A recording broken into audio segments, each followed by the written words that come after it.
Let's go live button, which means we're going to wait for the stream to fire up all across the fruited plain of the internet before we go ahead and get started. And we made some audio adjustments last night. So we adjusted some settings on the tubes and I was up rebalancing a bunch of things. So hopefully the audio is loud and clear and we're a little bit louder. And when we play the other videos behind us, we're also a little bit louder. Hopefully it's working, my friends, but of course, let me know if not. It looks like the tubes are connected. That means we can go ahead and get started. We got some business to attend to today, so let's do it, shall we? Hello, my friends, and welcome back to yet another episode of Watching the Watchers Live, the show that spotlights misconduct involving police, prosecutors, and politicians. My name is Robert Govea. I am a criminal defense attorney, and today we're talking about Fani Willis. She's showing up, or maybe not showing up, but she'll probably be showing up on her cell phone watching it like, ah, because she's been doing that a lot lately. Paying close attention to what's happening because there are many investigations that are currently underway, and today we are going to jump into the Board of Ethics. And so we're going to talk about what is happening there. I actually do have the notice of the meeting pulled up, and we have the Zoom, which we're trying to get into. I'll show you what's happening with Zoom right now. So we don't know if it's because we're a little early or what, but when we open up the Zoom meeting, we try to get logged into this, it tells us invalid meeting ID. So we're going to see if that changes between now and the next 30 minutes or so, and see if we can get into this Zoom meeting. But as it stands, the meeting is not active at the moment. Of course, we are a little bit early, so we'll see if that changes and keep checking in on that. And it should be very interesting because inside we're going to see we have some complaints. Now, yesterday there was also some very wild news. Judge McAfee is going to be getting an election challenger, and so we're going to go through that, have an idea of who this person is. His name is Robert Patillo, and I got a couple clips on this guy, and so we'll jump in, learn a little bit more about him, and cover this segment before we get into the Board of Ethics hearing, of course, with Fani Willis. And so she was out yesterday. She registered. She got signed up on the ballot, and she's going to be, voting, demanding votes in Fulton County for her reelection as the DA. And we know it's a very blue county, so the idea that Judge McAfee has a challenger, I think, might add another element to this. We've already talked about how this might impact the court of public opinion. And of course, this might really turn that into overdrive. So we'll talk about that. And Steve Sadow, Trump's attorney, actually responded to Judge McAfee getting a challenger, right? And this challenger, you're going to see somebody who we think is going to add a lot of political pressure to this whole saga. So Steve Sadow came out and he talked about that as well. And so we'll try to squeeze this in before the Board of Ethics hearing starts and see what is inside that. We've also then, at the end of the hearing, I don't know how long the hearing is going to go, but we do have some new filings that we need to attend to. And we're going to go through it, our new filings, because they just dropped. And so coming up after the hearing, I intend to, provided we get into the hearing and it actually is working and broadcast, we are going to listen to that on the Zoom. But then afterwards, we're going to come back, ideally, provided we've got time, to have a debrief on these new filings. So Fani has submitted a last-minute brief, and that last-minute brief is trying to convince Judge McAfee that he doesn't need to disqualify her. She's totally above board and leave her alone. Now, Steve Sadow responded. This is Trump's initial reply. And he says, Fani Willis is way off the mark as per usual. And we'll see what Steve Sadow said. But then we also had another filing from Jeffrey Clarke. You remember him.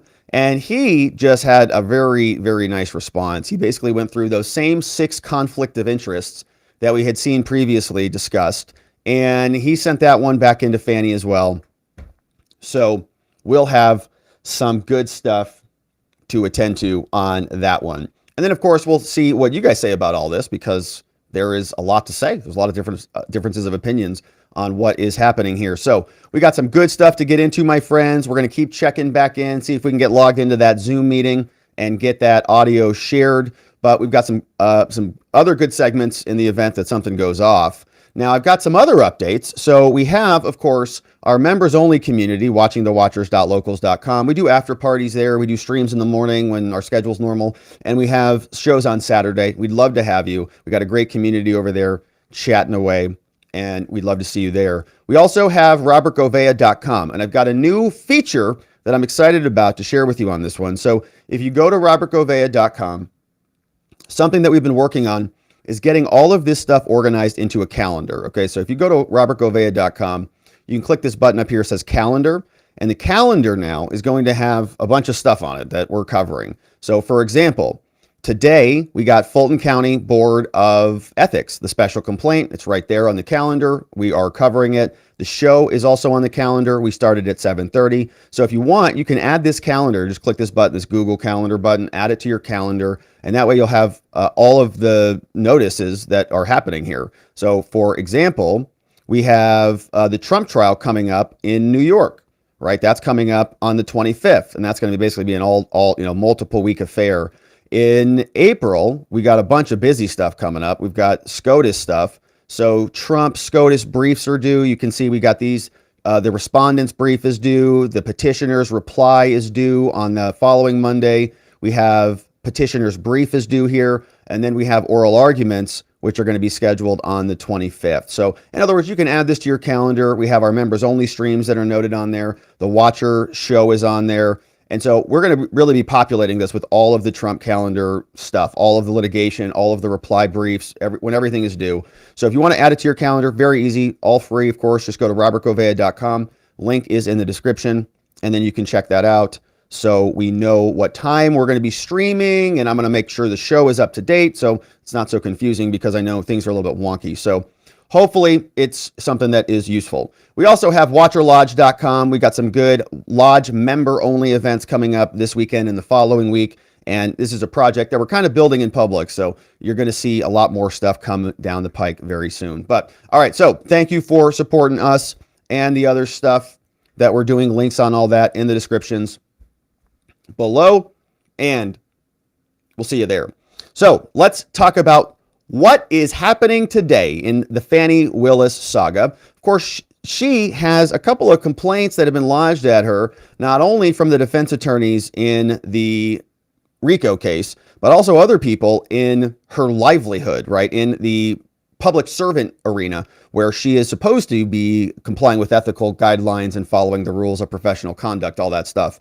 And so what has happened is now we have a Board of Ethics hearing that is up. And here is what they told us. Board of Commissioners of Fulton County, the Fulton County Board of Ethics, they have a notice of a meeting. That's today, Thursday, March 7, 2024. And here is the Zoom link, although this doesn't work. I tried it. I also tried it with the meeting ID and the passcode, and it says it's not valid. We'll see if it gets valid here in the next few minutes. But here is what is on the agenda. And I don't know how long this meeting is going to go. We'll see. Sometimes these can be pretty quick, kind of an hour in and out. But they're going to do a welcome and introductions. They're going to have an adoption of this agenda, the one we're looking at, an adoption of the minutes from the last meeting in October. They've got some unfinished business to attend to. And you see it's Misha Mainer's complaint about Marvin Arrington. Who knows who that is. And then here is the name of the complaint, Arrington versus Duraca, right? So not relevant to anything we're talking about here. But then in subsection 5, we got some serious new business to attend to. And we've got a request for an advisory opinion. That's for Roderick Conley. Probably not something we're interested in. But then we get these two ethics complaints, right? And this is why we're here today. And so we got Gregory Mantell concerning Fani Willis. He dropped in an ethics complaint. And Steve Kramer concerning Fani Willis also dropped in an ethics complaint. And then once those are done, they're going to talk about vacancies, and then they're going to adjourn. And that's basically going to be it. Not much there. So we're going to pay close attention to this section, and we'll probably skip most of the rest of the other stuff. And then we'll just chat and see what is cooking over there. But you might ask yourself, what is the Board of Ethics? What are they doing there? Who are these people? What's their purpose? All the things. Here is some background on that. So it consists of 7 members, the Ethics Board, who have been residents of Fulton County for not less than 3 years. And they're appointed by different organizations. And here's what it is. 7 members, all residents. And the positions are, okay, so yeah, one of them One member is nominated by the Atlanta Bar Association, one by the Gate City Bar Association, one person from the Chamber of Commerce, one person from the Business League, one person from the Airport Chamber of Commerce, South Fulton Chamber of Commerce, and other things. And I've been on boards like this where you got to be, a resident to be nominated or a member of the bar to be nominated. And they try to create this cross-section of people that apparently, have some evaluation skills and they make decisions. Now it says, the code was amended stating that members, the board, okay, here's what it does. The Board of Ethics, what we hopefully hear in a minute, renders advisory opinions and hears complaints with respect to whether a particular course of conduct would constitute or has constituted violations of the standards imposed by Fulton County Ethics Code. They enacted a new code of ethics, and on July 7th last year, they replaced they replaced somebody who was disbanded, Fulton County Personnel Board. They replaced that. They swapped it with the Chamber of Commerce. So as you can see, right, a bunch of people who are going to be on here. And here are some of the members. Duraka, Mercedes Miller, Lewis Levinson, Benjamin Fox, Ouida Collins are all on the board. Terms ending. Well, that term ended. Who knows if that person's back. But all right, so they get to spend $150 a meeting for, their coffee and their donuts in the morning. And we'll see what it looks like when it all unfolds. And let's see if they have warmed up the tubes on the Zoom link. And it still says invalid meeting ID. So hopefully they fix that for us here. So the Zoom meeting is not up on their website. And this is for today, March 7th, 24. So hopefully it works. But we'll keep checking on it and we'll see what is inside. So that is what is happening, right? That is the Board of Ethics. Now, before that puppy warms up, let's squeeze in this update because this is a pretty big one. Judge McAfee, the judge presiding over Fani Willis in the Nathan Wade scandal, is now getting a challenger. And this has been reported by local Atlanta news. The guy's name is Robert Patillo. Looks just like this fellow right here because that's him. And here's the story from the Atlanta Journal. We're going to take a look at it and then see a little bit more about who this guy is. Who is Robert Patillo and what are some of his positions? Fani is out reacting after she entered her name back on the ballot. And Steve Sadow is responding to this new political layer that really exacerbates some of our political concerns about justice being done here in the first place. So this is the story, and this guy is a pretty credible candidate, it seems, someone who might actually win. The civil rights attorney is now emerging to challenge Scott McAfee. Here's the story by Tamar Hallerman and Greg Bluestein over at the Atlanta Journal Constitution. They tell us civil rights attorney, this guy, Robert Patillo, he's also a talk radio host, so probably has a pretty big audience, probably a lot of energy there in Georgia, plans to run against Judge McAfee, who's been overseeing the Fani case. Now, Patillo plans to qualify as a candidate for the position today, according to multiple people familiar with the knowledge, but they declined to speak on the record. He's a former executive director of Rainbow Push Coalition, which we have a clip from. The social justice, and it's a civil rights group. Guess who founded this one? Reverend Jesse Jackson. He's also a criminal defense attorney, cable news pundit, and a former candidate for State House who has previously billed himself as a conservative Democrat. Interesting. Now, McAfee, a former Fulton County and federal prosecutor, is running for a full 4-year term on the bench after being appointed by Governor Brian Kemp in late 2022. His platform includes clearing the backlog of COVID cases, right? And so think about this in terms of demographics and votes and how this went previously. We know that Georgia technically went blue last election, and Fulton County was a big reason for that. Of course, there were water main breaks there at 2 a.m, but whatever.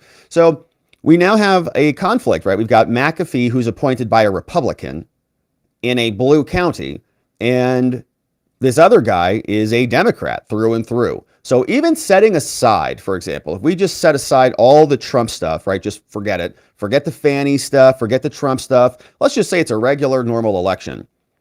Already, McAfee's at a disadvantage, right? He's already facing an uphill battle because this guy it sounds like very well known in the local area. Patillo, meanwhile, says he plans on promoting restorative justice. Oh, yeah, because, everything is broken, and these people have the solution to fix it. We've seen how that works. Programs for juvenile offenders, clearing cases, reducing wait times, and so on. He does not initially appear to be challenging McAfee due to his work on the case. Yeah, right. Now, Patillo declined to comment on Wednesday. While it's not unusual for sitting judges to attract challengers, they almost always get reelected, but this is not a normal situation. Contests for Georgia are nonpartisan. Unlike partisan races, judicial contests are not on the ballot in November, okay? So they'll be actually on the ballot May 21st, the same date of the primary for partisan races for Congress and State House. Runoff would be in June. In late 2019, Patillo nominated himself for the Senate once someone retired. He says, broadly, we want the streets to work. We want clean water and clean air. McAfee, who previously led Georgia's Office of the Inspector General, has won high marks from many legal observers for his even-keeled handling of the Trump case, but some are upset that he initiated this whole evidentiary hearing against Fani. McAfee said he was fine with this. Reaching out, he was presiding over a murder trial on Wednesday. And McAfee, they asked him in court, they said, hey, are you worried about this? You have a challenger here. Are you concerned? He says, quote, whoever qualifies, McAfee, I look forward to making my case to the voters, proving my track record shows that I am the best candidate to provide Fulton County with efficient, unbiased, and nonpartisan application of the law. Beyond McAfee, the two other players in Fulton County racketeering case are also set to be on the ballot. Trump is the presumptive nominee. Willis is a Democrat. She could also face a challenge, something she acknowledged. We have a clip from her. At least one prominent lawyer responded to this, Steve Sadow, and we're going to see what he said on the X platform. So it is going to be interesting. And who is Robert Patillo? Our friend Viva, right next door. Viva Fry, of course, all over the place. You know who he is. He's also next door on Rumble and on YouTube and on Locals at vivabarneslaw.locals.com. But he grabbed this clip from us, and he said, I sure hope Robert Patillo scrubbed his social media footprint of anything incriminating. Oh, wait, no, he hasn't. Here he is on RT. RT! The Russians! Reveling in the Russiagate hoax, predicting that Maxine Waters would become Speaker of the House. All right, just to give you a little taste of his politics. Legally, did you see a smoking gun anywhere in the 2,500 pages that were released today by the Judiciary Committee, and then also following up with the conclusion of the Senate Intel Committee, which is at odds from the House Intel Committee? Your thoughts? Well, what I think we saw on the 2,500 pages is that there's continuous smoke. Ted was just saying the Democrats need to stop talking about the investigation. The problem is every single day there's a new trickle of information, whether it's the Don Jr. testimony, whether it's Manafort, whether it's Flynn, whether it's entirely down the line of people in the orbit of the president that looks like they had more connections to the Russians than they initially disclosed. The problem is that when you lie about things, when you continuously make false statements that are easily proven to be false and then change the statement later, it erodes the trust of the American people. So this is not going away. This will be an issue in the midterms, and I guarantee you, Speaker of the House Maxine Waters will start impeachment proceedings immediately when she's sworn in next February. Speaker of the House, I think he's Maxine serious. Waters, you're breaking news here tonight, Robert. All right. Look, I guarantee Speaker of the House Maxine Waters will wrap this up. All right. Well, that's a stone's throw. There's no question about that. Okay, so he is repeating and regurgitating a bunch of the Russia collusion hoax nonsense, which was all total nonsense. And I think he was being serious about Maxine Waters. I think she was the one who said, get in their faces. Remember that? She was screaming outside. Rah, rah. And we were going, that's interesting. I thought that almost sounds like insurrectionary language, okay? Because a lot of people on the right side have been prosecuted for a lot less, like posting memes and stuff. So very curious to hear that. Now, there was this other clip. Of course, we just learned that he was a leader of this coalition called the Rainbow Push Coalition. And we also know, by the way, that Fani Willis is on the record on this. She prefers black male judges, okay? And not black female judges, because they can be a little harsh. Black male judges, as long as they're not Republicans. And this came from her own training. And this was something that she told her other prosecutors that they needed to do so that they could get lower sentences, which is wild because she's a prosecutor, and it's weird to hear her go out there and try to fight for lower sentences. But lo and behold, that's what, of course, she's doing there. And so Fani prefers this caricature of a judge, and so she'll, of course, she likes the avatar of the black male judge who's not a Republican. That's this guy. But also, apparently, he is viewing a lot of criminality as progress. So remember, back during the Summer of Love in 2020, we had a bunch of BLM riots all throughout the country, causing billions of dollars in damage, dozens, if not over 100 deaths, magnitude of damage, multiple scales, exponentially more than anything that happened on January 6th. We're talking about 2 billion in damage versus about 2 million in damage, and the comparisons just go off the charts from there. So we ask ourselves, was that appropriate? Was BLM and those riots that literally burnt down the 3rd Precinct Police Department in Minneapolis, and Kamala Harris was excited about that, posting that people should be released on bond, right? And she would help raise money for that. It was a wild time. But we're probably gearing up for that again. It's only March. We got a couple of months until we really need some summer madness happening out there. And so maybe it starts in Atlanta, who knows? But he apparently wants more of that, right? Because that was making progress. So here is Robert Patillo running against Judge McAfee, explaining that the Summer of Love, all of those fiery but mostly peaceful protests, were just completely above board and something that we need, America. And we see the same movement continuing today. These young folks that you see in the streets that you guys like to complain about, well, why are they burning cars? Why are they breaking windows? Why are they tearing stuff up? Well, what are we going to say when we look at these young revolutionaries in 50 years? Criminals, communists. Because we're criticized for any form of protest, any form of advancement, but it moved the ball forward. It moved that baton along the relay race. And as the older lions are giving way to the young bulls, what we're seeing is the fight continues. The fight continues as those old guys who are a little bit more peaceful get out of here and give it over to these new young guns who are carjacking people on the streets of Washington, D.C. All right, so you see kind of where this is going, right? And that is the guy who's going to be challenging Scott McAfee, according to the Atlanta Journal-Constitution. Now, there's some reaction to this, obviously. Fani Willis is as happy as we've ever seen her. She is as thrilled as can be. She was very concerned that Scott McAfee was going to remove her from office, disqualify her. But now that there's all this political pressure that's going to be coming down to bear upon him, she's thrilled. Why? Because Fulton County, as we see here, is very, very blue. Very blue. Here are the results from an aggregator website. You see, presidency of the United States, Trump got 26% in Fulton County. Biden got 72.6. Whew. So a lot bigger margin, okay? 70 to 26, 72 to 26 for the blue team. And that same pattern showed up in the Senate, okay? 70% to 28% in Fulton County for John Ossoff, the Democrat senator from Georgia. So the numbers are huge. And so Fani's thrilled. Oh, perfect. Okay. This is going to be a lot of pressure on Judge McAfee to not do what needs to be done, the right thing in the court of law, forget about the court of public opinion, and remove her. But if he does, there might be some political consequences for him. He might be removed by the people of Georgia, although he might be removed from the people of Georgia anyways, just based on the candidates, right? Remember, he was appointed by a Republican governor, Governor Kemp, and this guy will run as a Democrat in a 70 to 30, 70 to 20, whatever the numbers are split there in Fulton County. So Fani just got done signing the ballot. She's running again, very excited about this. Here is what she sounded like when she came out.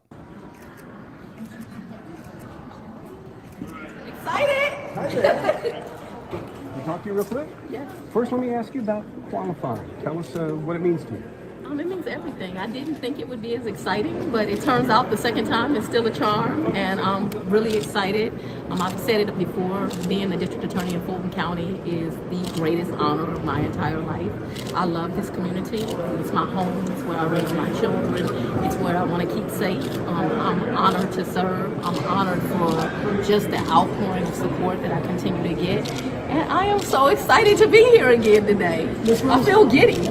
What's your perspective on the efforts, particularly in the Georgia Senate, by Republicans to reprimand you, to scrutinize you, to investigate you?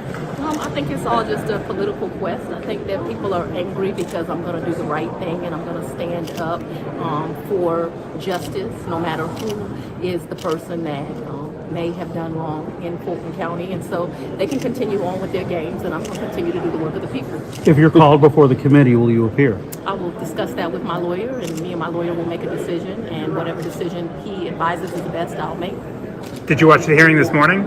I did not get to see all of it. I had pieces that people were watching, but no, I didn't have time to sit for 3.5 hours, I understand, and went and watch. I did not. What's your message sure. to the prospective challengers who might run against you on the Republican or Democratic side? I think this is a democracy we live in, right? So people have a right It's a republic. to run for office, but they should come prepared for a fight.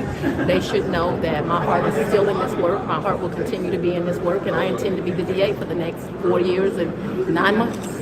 Judge McAfee could rule at any moment. Are you feeling confident in your defense of this motion to disqualify the case? That's where I don't want to comment because it's comedy on an active case, and so Ridiculous. I won't comment. But I think we presented the law, and I'm always hopeful that a judge will make a decision that is in line with the law. Thank you, ma'am. Thank you. Okay, so you see, Fani says she's not going to comment on this stuff now, even though she commented a lot on this stuff when she was in her church twice, multiple times. Now she doesn't want to comment on it. And I don't know what they gave her, man, but she's very happy. I don't know if they pumped her full of antidepressants or whatever, or maybe she just had a real good night with Nathan last night, when he went over there at 4 a.m. So something's going on. She's feeling happy about it. And it might be because there's a contender against Judge McAfee, who's very likely, if you just look at the demographics, look at the voting patterns between Democrats and Republicans there, it's going to be a tough race anyways. Now you bring in this guy who's going to really, I think shine a bunch of energy on this and cause, maybe some momentum for Fani, rally around her, say these Republicans, which Fani has already said are racist and sexist, remember, multiple times. They're the ones responsible for this. They put pressure on McAfee. He doesn't make a decision, or he does make a decision, and it is something that angers a certain portion of Fulton County, and so he gets booted off the case. So we'll see what happens, but Fani, I think she has just a total sense of arrogance about her that she doesn't even realize what's been done here. There is evidence, in my opinion, well beyond a reasonable doubt that she committed a felony by lying to the court, perjury, and that there are people now inquiring into what is exactly happening. And so we have reaction on this. Megyn Kelly was out. She had a very good take on it. I think it's dead accurate. Says, this is terrible news for the Trump team in Atlanta. Judge McAfee was running unopposed. Now you get a Jesse Jackson disciple challenging him in a district that went 73% for Biden. McAfee's going to need a rock-solid spine to disqualify Fani Willis now. But you know what? Some people say he does have that rock-solid spine.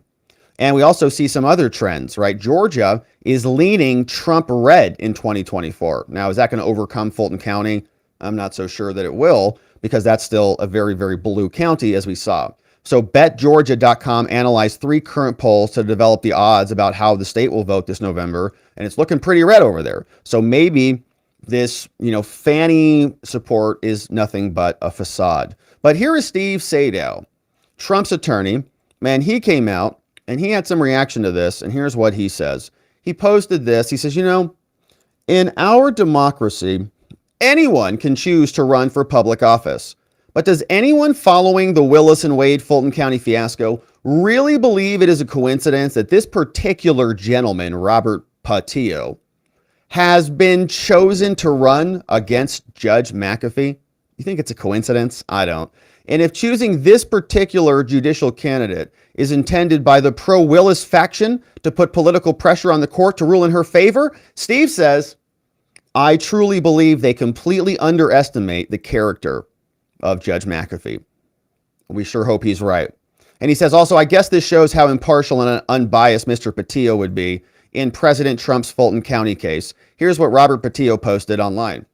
Says, y'all, these judgments got Trump so broke, he's selling Chinese bootleg uptowns. He calls them air treasons when you've got to run, right?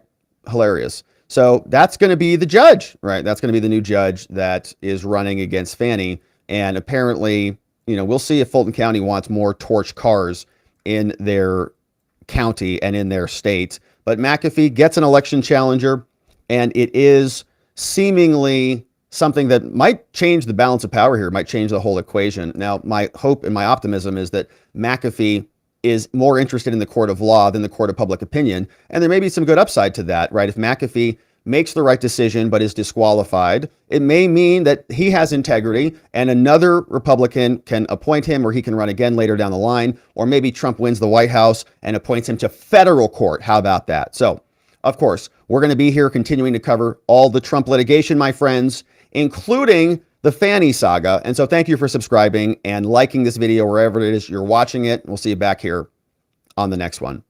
Now, let's check in on the Zoom link. So we are checking the Zoom links, and the Zoom link is still not working. As I was queuing this up, it says it's an invalid link.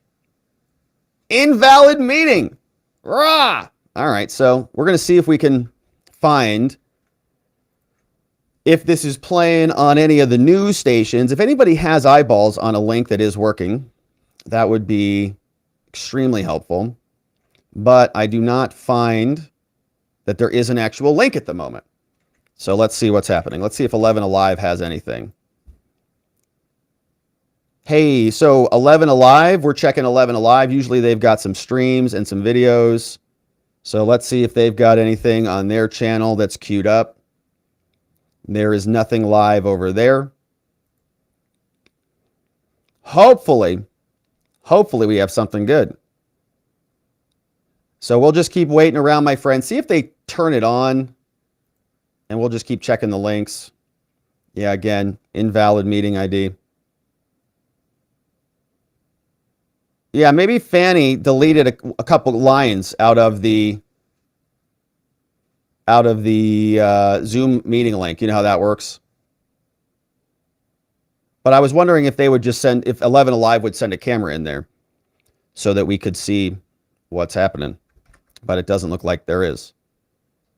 All right, so we're going to keep hanging out, and we'll say hello. We'll give it a couple minutes, and we'll refresh the tubes.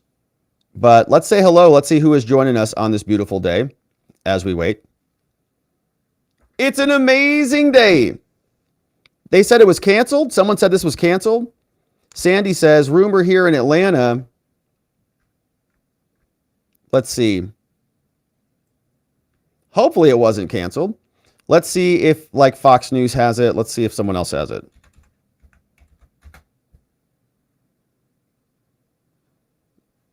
And I definitely tried it using the Zoom. So here, let's try it together, shall we? Let's try this together. So if we go here, hopefully the feds didn't hack the tubes. All right, so if we're going to join a meeting, all right, join a meeting. Let's try it this way, shall we? We're going to copy that one, join that meeting right there, meeting ID. We're going to say the link is not broken. Let's join. Oh, invalid. Invalid. Punks. All right, so can't join it that way either. All right, let's see if we have any Fox News updates. If they're streaming it. Yeah. It was on the schedule. Oh, we got Joe Biden's State of the Union coming up too. That's tonight. Oh, that's going to be terrible. The only real reason to watch that is because you don't really know what's going to happen. You know, he might trip over a sandbag again. All right. So, yeah, still invalid. All right. So while we're waiting for this to kick in, a couple of reports on X are saying that the board doesn't have jurisdiction. Let's see. Hopefully it wasn't canceled. That'll be very irritating. If it is canceled, we got a backup plan. I had a feeling that there's might be something wonky or something might go askew here, or it might be very short. So we do have Yeah, so we had Phil Holloway was tuning in, so shout out to Phil Holloway. And Doug Reardon. Wow, look at this. Okay, my friends, it might be canceled. Oh, look at this. Doug Reardon says the Fulton County Board of Ethics was set to hear 2 citizen complaints against Fani Willis today at 10 a.m. When we showed up, here Doug Reardon is there. He is a reporter from ATL News First. And he says, when we showed up, we were told the complaints were abruptly removed from the agenda. CNBC TV 18. Let me check that. Waiting on an announcement from the board on exactly what happened. Wow. All right. So let's see what Doug Reardon is up to. They pulled him off. Wild. All right. Yep. He sent me the link. Is it working? Let me see here. Fulton County. Hey, thank you for that. Fulton Government TV. Hey, man. Hey, guys.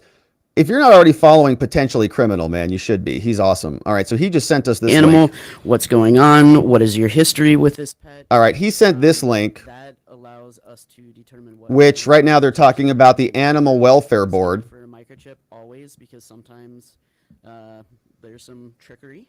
And we want to make sure that this is actually the owner of the animal. All right, so we'll check back on that. Fulton County Government TV. We'll see if they flip over. And so, my friends, make sure you're saying thank you to Potentially Criminal on that one. If you're not already following this dude, he's great. He is at LawTube Sean on X. He's also on YouTube's. He does a great job. He's a criminal defense attorney, and he's in Ohio. So shout out to Potentially Criminal. Thank you for that. And let's see. Let's try to find, someone else was saying CNBC might have it. So let me see if there's anything up there. I think it might be done based on that report. There's a lot of channels like TV 18. Here, let me see if this one has it. Yeah, so for example, there's a lot of these channels on YouTube that are just spam. It's wild. So I don't think this is CNBC at all. They got 2 million subscribers. It's crazy. So they say this is live, but that was live yesterday. They just keep it live and they, get a bunch of subs that way. So we may not have a hearing, my friends. Oh my goodness. Scandals afoot. Doug Reardon, when we showed up, we were told that complaints were removed from the agenda. Wild, right? All right, so let's see. We're going to try to see if we can grab some other details. And let me share that with the dudes. Let me share that with Good Logic and Potentially Criminal. We're all trying to figure out what the heck's going on here. Yeah, they rigged it. They rigged the election. They rigged the hearing, the Board of Elections hearing. All right, so let's check this. We're going to see. Here's another one. Cartier shared this link. Wow. Wow. Yeah, we're not going to have a hearing today. These punks. All right, that's okay. We got filings to read through. So we have a bunch of stuff that we're going to get to today. We're going to spend extra time on the filings, which we're going to get to in a minute. But look what they did. Look what they did. David Wickert also says, the Fulton County Board of Ethics will not hear 2 Fani Willis complaints. The board apparently has determined it does not have jurisdiction over Willis, a state constitutional officer. Isn't that fun? Man, so talk about this political pressure that's happening right now. Yep, and Anna Bauer is also confirming this. What's up, Anna Bauer says the Fulton County Board of Ethics was set to hear 2 ethics complaints filed against Fani Willis, but per David Wickert, the board has determined no jurisdiction. So we will not be having a Board of Ethics hearing today. Isn't that convenient? I wonder how that happened. All right. So that's a total scam, right? All these people, everybody's so afraid to do anything about it. So Fani is, you can see, right? No wonder she came out there like the Kool-Aid guy. I'm ready to testify. Oh, yeah. And she came busting through that wall. Well, it's because she probably knows she's got most of the county locked up. So I don't think it's going to be happening today. What a total joke. Yeah. They don't have jurisdictions. Yeah, you're right about that. Nathan N810 says, well, they don't have jurisdiction because they don't have ethics, right?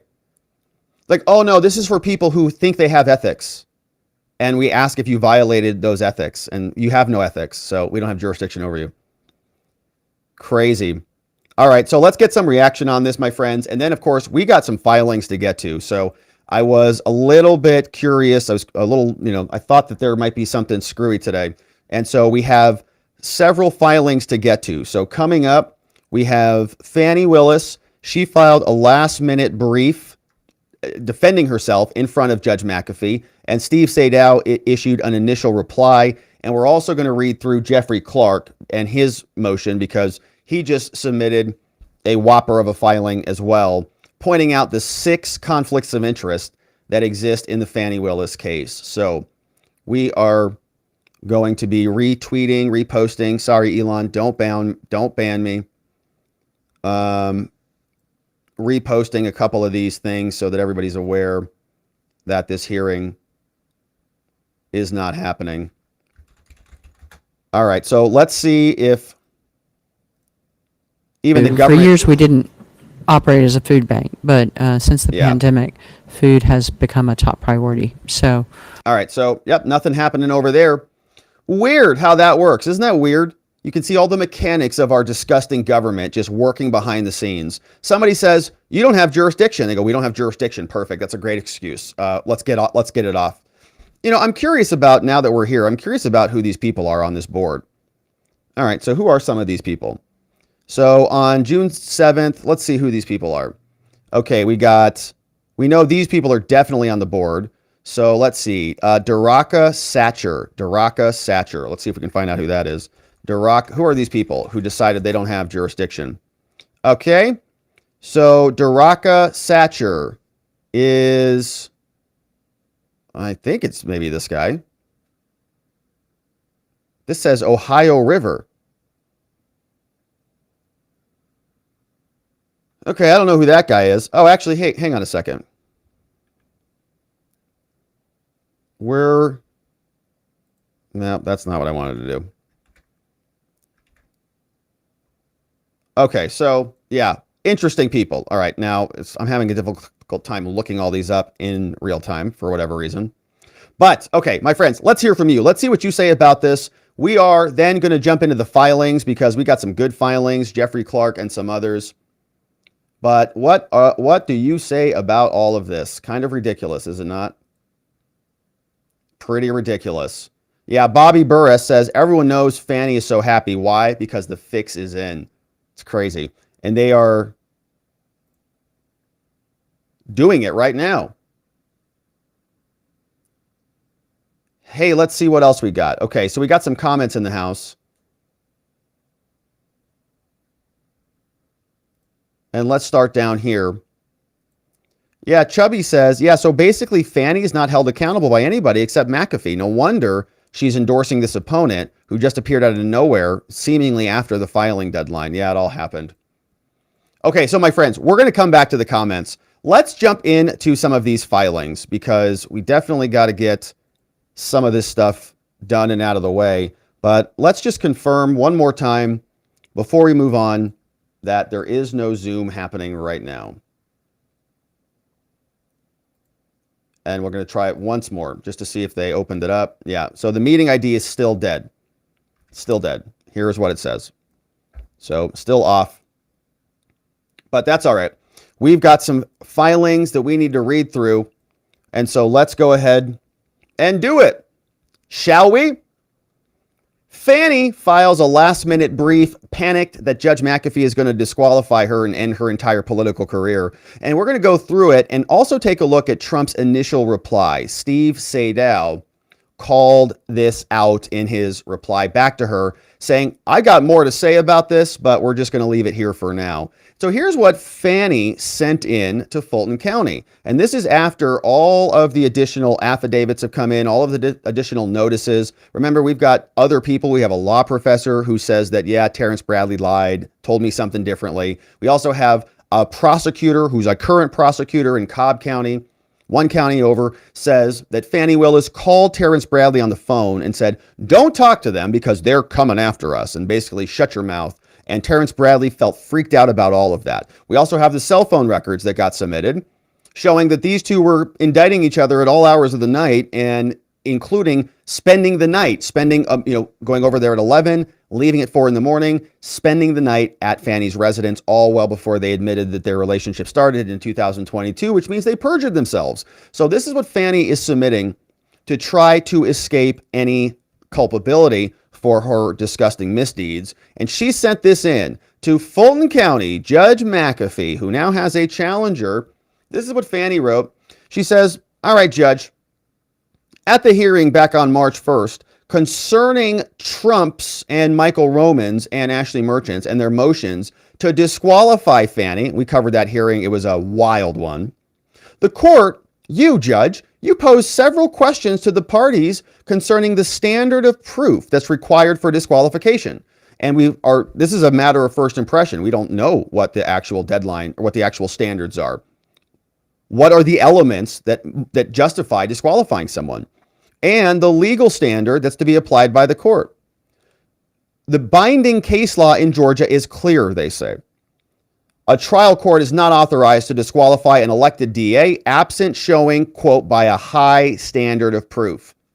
And when we talk about standard of proofs, we talk about different standards like preponderance of the evidence, which is 51% likely. We talk about clear and convincing evidence, which is maybe a little higher than that. We also talk about beyond a reasonable doubt. Right there. And the standards get higher. So think about this like as 90% or 80%, right? If you have any doubt that's based in reason, then that person is not guilty. So it's a very high standard. Whereas preponderance of the evidence is kind of like a balancing test. If it's more likely than not. If it's 51% or higher, then that's enough. And this is often what you'll see in civil traffic cases. So yeah, it's more likely than not. Cop says you did it. You say you didn't. You got a reason to lie. He doesn't. He's got training. You don't. Okay, more likely than not, you're guilty. So what Fani's arguing for is something higher than this, obviously. Much higher. Now, we don't know what she's saying. We'll see if she gets there. But something higher than that, and there are other standards in between. But the point is, where do we end up? And that's just the burden of proof. But what is also the rules? What is this legal standards? Like there are check boxes to say, if you get a DUI, you got to be, for example, driving a car. Okay, blood alcohol has to be above a certain limit. You got to be, and so on. Check all the boxes, actual physical control, and within the city limits, within the jurisdiction of the court, blah, blah, blah. All the things. So what are the check boxes?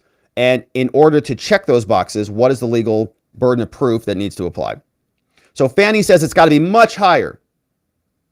And so high that the DA either has an actual conflict of interest, so not an appearance of impropriety. She's arguing for a lower, in other words, stricter rules, and has engaged in forensic misconduct. And they cite case law. They say this brief will not examine the legal standard about forensic misconduct, which was already covered extensively. Yeah, Adam Abate, who wrote this motion?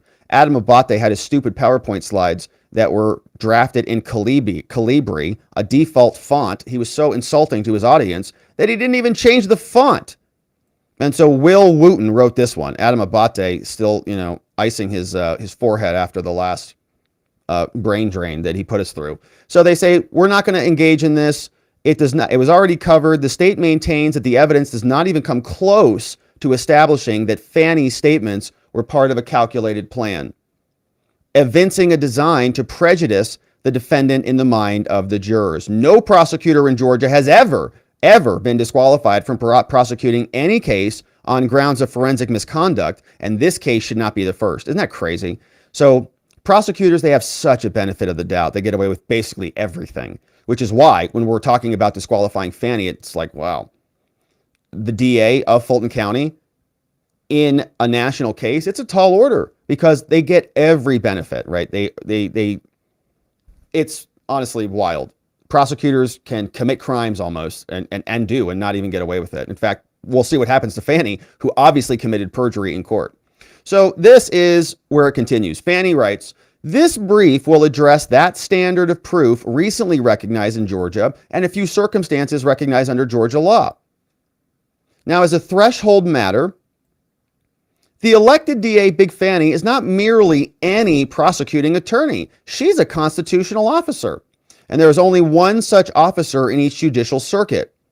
So it sounds like that Board of Ethics really only can maybe deal with employees, right? But not officers. Maybe it's a separation of powers argument that they're going to get into.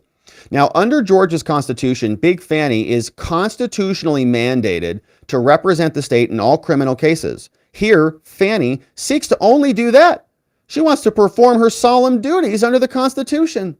But the defense, Mike Roman, Ashley Merchant, and Donald Trump, they ask the court to impose a novel hair trigger standard, which I don't think that's true at all. It's not like any misconduct or $1.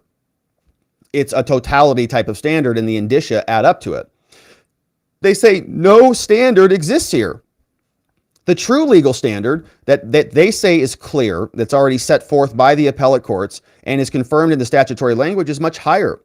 It requires actual, palpable conflict of interest with a substantial basis in fact. And it's like, look, okay, even if you say that's true, even if you come back and say that is the standard, in other words, like I'm not agreeing that is the standard, but if it is, they clearly met that. There is a conflict there in the benefits that Fani had. They covered it up. They lied about it. They lied in court about it. They lied on their interrogatories about it. She lied on her gift forms about it. And she paid him $700,000, margins that are much bigger than any of the other two attorneys on there. And there is multiple bits of evidence showing that they lied in their affidavit, that their relationship started in 2019 at the judicial conference. Robin Yurdy testified about that before he forgot everything. Terrence Bradley told that to multiple people, including the law professor, including another prosecutor, including Ashley Merchant in text messages. So there is a clear conflict. They even know there's a conflict because of the cover-up. If there wasn't a conflict, then there would be no reason to cover it up because it would be above board. Now, the standard is high, says Fani, for a reason. The public's interest in seeking justice is in no way served by a low standard that would allow them to invalidate, here you go, the public's choice in their elected DA. And if McAfee punts this, right, that's probably going to be a big basis for it. We have these two levels that we're playing in, the court of law and the court of public opinion. If he decides maybe that the public opinion pressure is the appropriate forum, I could easily see him doing this. Say this was this conduct appears to me to be egregious, but we have to take Fani's word against other people's word, and she's not credible and they're not credible. And so what I can do is just rely on the process. And so the process presented this case to a grand jury, which are voters in Georgia, and they made the decision on their own to indict this man. And so he's been indicted. And now the case is pending. And even though this conduct appears to be unbecoming of a district attorney, I do believe that it is something that has ended. They've said it's ended. We've seen no evidence that it hasn't ended. And they did this in a way that was not impactful, not material to the underlying case. And so it's not my place, it's not the jurisdiction of this court to make a decision on this. It is my role to adhere to the process. And if anybody wants to bring up any of this stuff in trial, they can, right? Cross-examine the defense or cross-examine the government's witnesses about this. And then we'll let the jurors decide. So the people selected Fani, and the people can elect Fani, and the people can decide, and the people already decided at the grand. And so I'm the judge. I'm just going to set it all aside. It's like, oh gosh, right?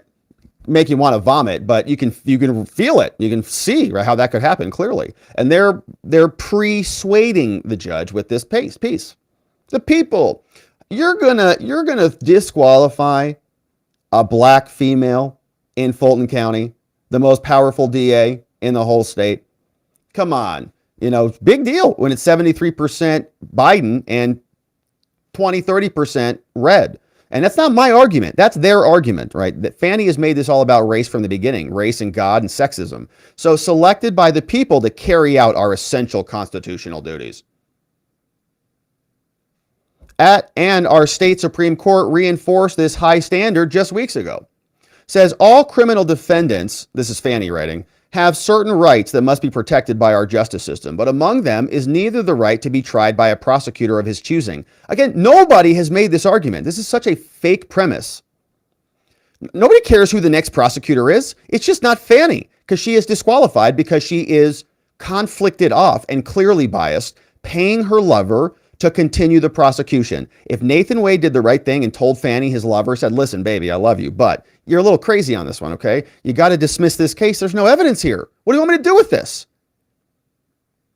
Then Fani would say, yeah, but what about our cruise coming up in March? He's like, oh yeah, I'm getting paid by you. So if I dismiss this case, I'm not going to get that money to take you to Napa Valley. So that's, again, this is not what anyone has asked for. Once Fani's off the case, you're right. Who cares who it goes to? But it's not her. And nor the right to delay his prosecution for no good reason. Another stupid citation. Yeah, you got to have good cause, of course, but it's not a delay. It's a continuance.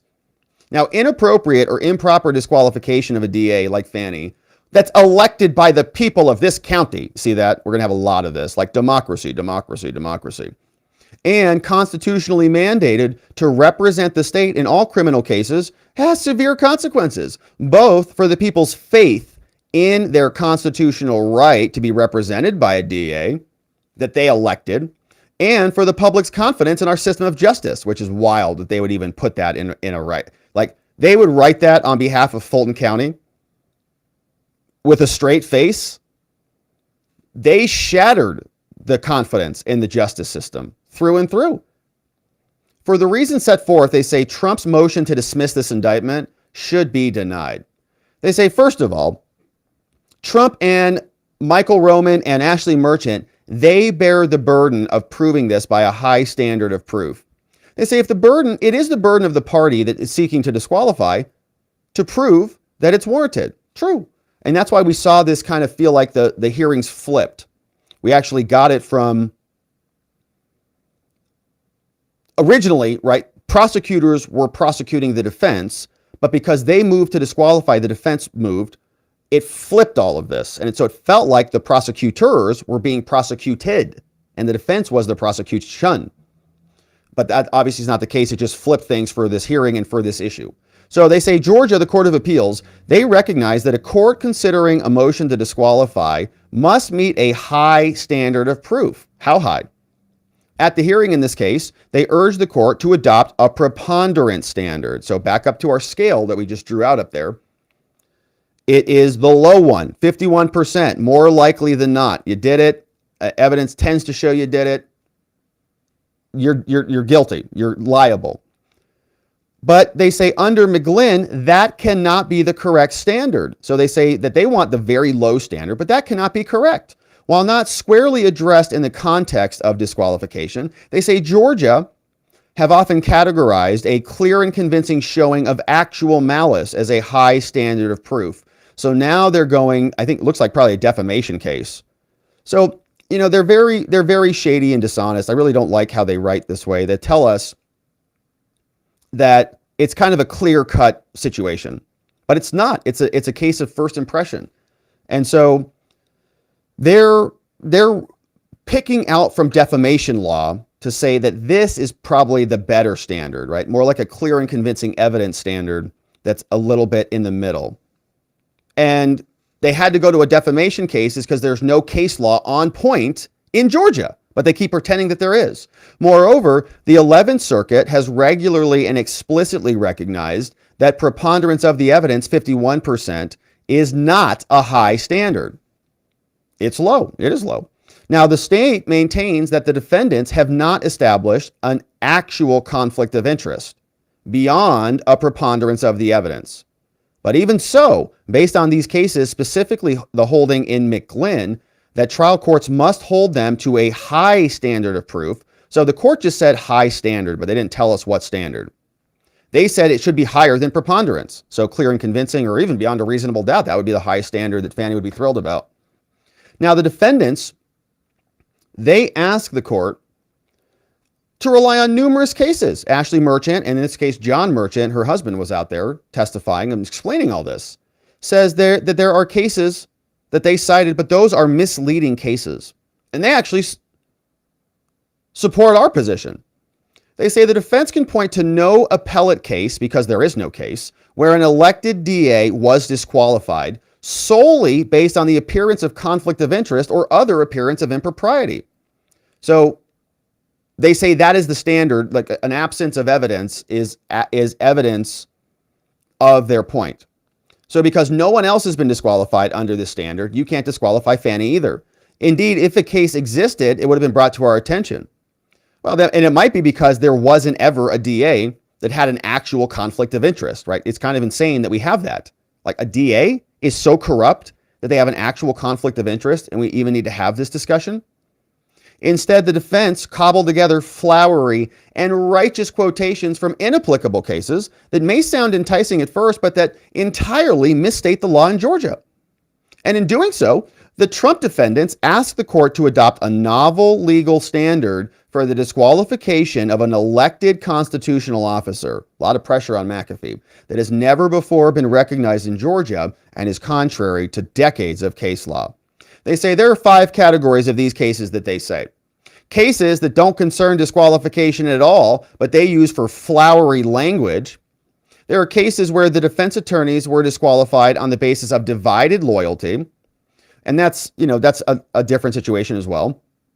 But let's say a defendant, or there are like 3 different co-defendants and one lawyer represents all 3. Well, that could be a big problem, because what if the prosecutors tell that defense attorney, we want client A to testify against client C? Now you have an actual conflict because you've got 2 clients that now need to testify against each other, and that is not good for one attorney. So the general rule is you got to get off both cases. In violation, now there's other cases where a prosecutor had an actual personal interest or stake, which is exactly what Fani has, or they say personal interest or stake in the outcome of a prosecution, which they want to say it's like in conviction. But of course they had a stake in even filing the indictment. Like, Nathan was getting paid for all the work. If he wasn't moving the case forward, then the case would have to be dismissed. And her interest is in the continuation, the continuity of the case, the creation of the case. It's not in the outcome of the case necessarily. The fact that it was created in the beginning causes Nathan Wade to be paid, causes her boyfriend to have funds to go on vacays with. And you don't want to travel alone. A benefit is having your significant other there. In fact, in tort law, when you lose your significant other, there's a claim called loss of consortium, because you get compensated for the loss of that companionship. So companionship is a real interest. And Fani, of course, had that in spades, but I continue. Now, a single case where a defendant was denied a fundamentally fair trial, so we're going to see a lot of this language if the judge punts this. I don't think it's fundamentally unfair. In other words, the legal work was different from their personal work, and we can separate the 2 out. Where the DA had previously represented the victim in the case, and 5 cases where no actual conflict was shown and where disqualification was not proper. So the first category is the largest, and the court should categorically disregard them in the context of this motion. They say nothing about disqualification of an elected district attorney. So you're noticing all this language, right? Like the people, the election. This is the courts don't dump on democracy theory that they're trying to pursue here, which was very successful in 2020. Remember, we were here talking about all the election litigation and how frustrated we were that courts were not allowing them to move forward into actual discovery and into actual argument. But I think the basis was the judges were trying to find a reason, a way not to overturn the will of the people, right? Not to overturn what they believed, which in my opinion was rigged, but overturn the will of the people unilaterally. And so they're trying to tell the judge to do that too.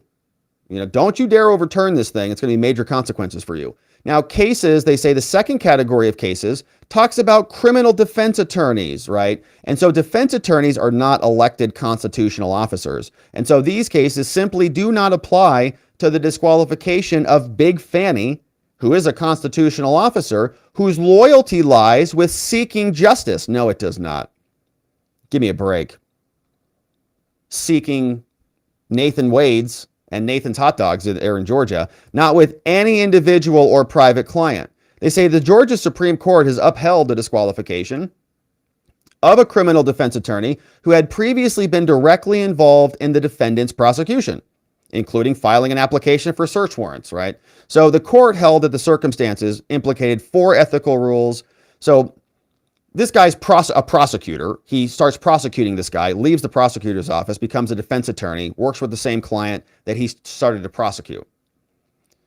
Yeah, that's obviously a problem. Now, specifically prohibited that representation because there was a significant risk that his duties to his former boss, which was the prosecutor, could adversely affect the representation. Now, how are they going to distinguish this? They say, yeah, these rules simply do not apply to the circumstances alleged, which is a total cop-out. So, yeah, like they're talking about defense attorneys, but standards still apply to defense attorneys. And we're asking ourselves about actual conflicts of interest. And so basically, this guy's saying you can only have cases that are blue triangles. Our case is a blue triangle, and so you can only reference case law that is also a blue triangle. And we say, well, it's not a blue triangle, it's a blue square, because we're talking about disqualification and removal. It's defense attorneys, it's not prosecutor, but it's blue. And they say, well, you have to only have blue triangles. We say, what there literally is not a blue triangle because no DA has been this corrupt before. So we have to use blue squares to be persuasive to say that, well, we treat blue things this way. So the remaining cases in this category, says Fani, follow the same logic. In Edwards, a criminal defense attorney was properly disqualified. And we're, again, so a lawyer disqualified. Why? He previously represented the mother of the victim in the case. And neither Edwards nor the victim's mother gave consent to the conflict. So lawyer represents mom of someone who died. Someone gets charged in the killing. And the defense attorney also represents the defendant. So there's a conflict there. Now, defense attorneys were disqualified where members of the firms have also been previously employed as prosecutors and were substantially involved in earlier stages of the prosecutions. So you see, right? The point of this, I think this actually hurts them. I mean, the point is, even a tiny little relationship like that, right, which is the mother of, which I guess it's not that tiny, but represented the mother of the victim. I don't know how long ago that was, if it was years ago, immediate, whatever. That means that he cannot represent the defendant in the case. And he may not even have known, right? May not even recognize that there was a relationship there. But that's the point, right? Conflict and bias, it's such a sensitive standard that if it's even a close call, you get off the case. If it's even close. They say in the context of this, courts have considered whether the facts create actual or serious conflicts. And it says a conflict exists if representing a client, if there is a substantial risks. Okay, look at the rules, even read the rules. If there is a substantial risk that the lawyer's own interest or duties to another client, a former client, or a third person will be materially or adversely affect the representation of a client. In the present case, Rule 1.7 is not implicated. A serious potential conflict of interest is insufficient to disqualify. So even the rules, like Fani couldn't discipline Nathan as she could a normal employee because she was sleeping with him. She's got love for the dude. We saw her enamored with this guy when she was testifying on the stand in Fulton. So she's got a personal interest in him, in the prosecution, in him continuing to get paid. And we're going to see the defense respond to this in a minute. A defendant's conviction was reversed because his defense attorney accepted a job with the DA's office, right? That's a conflict. The record did not establish that he had disclosed this, and he asserted on appeal that his future employment would be affected by his decision-making. So all of that, right, is an actual conflict, and so that person had to be removed. Now, while that case also refers to, quote, an appearance of impropriety, it is factually distinct. And so we need an actual conflict, not an appearance of a conflict. The third category is saying that prosecutors got personal interests in the proceedings. This one was a civil asset forfeiture where they were paid on a contingency fee. We heard Ashley Merchant talk a lot about this one. Now, this case also refers to the appearance, okay, appearance, not actual, conflict of interest. It created, they say this case was ultimately decided on public policy grounds, not on conflict of interest grounds. So this case is inapplicable. You can't use it, defense, to support this, that the standard is just an appearance, not actual. So that reference is dicta, they say. They say the application of the standard was merely assumed and explicitly did not adopt it. Okay. Now, in the remaining cases in this category, they say disqualification was appropriate because there was an actual conflict, which I think there was an actual conflict here, but they don't. Special prosecutors were in a criminal contempt case.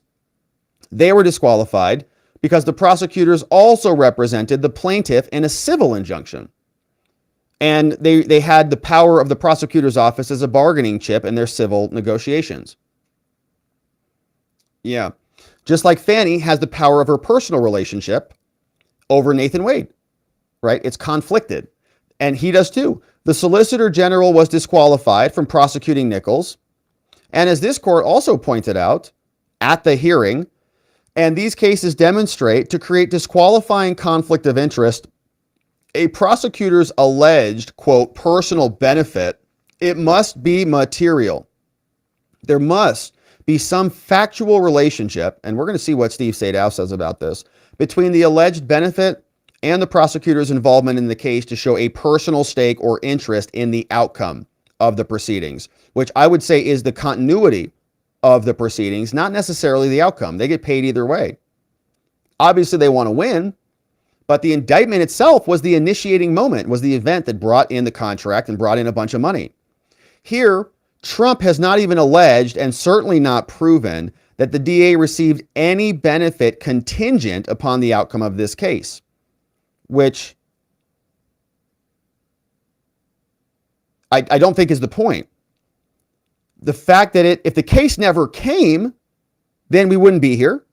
So I guess it is contingent on you filing the case, but it's not contingent upon the outcome of the case. Again, whether they win or lose, Nathan Wade gets paid either way. And the only way that he does not get paid is if he dismisses this, because then he has nothing to bill against. So it is contingent upon the outcome of the case. If he dismisses this, if they turn around and dismiss this with prejudice and say there is no charges here, okay, then all this is moot. We'd agree with that. But it is contingent. It's contingent on the continuity of the case. A nebulous alleged benefit, it's not nebulous, is either not personal or two, not directly tied to the outcome of the case.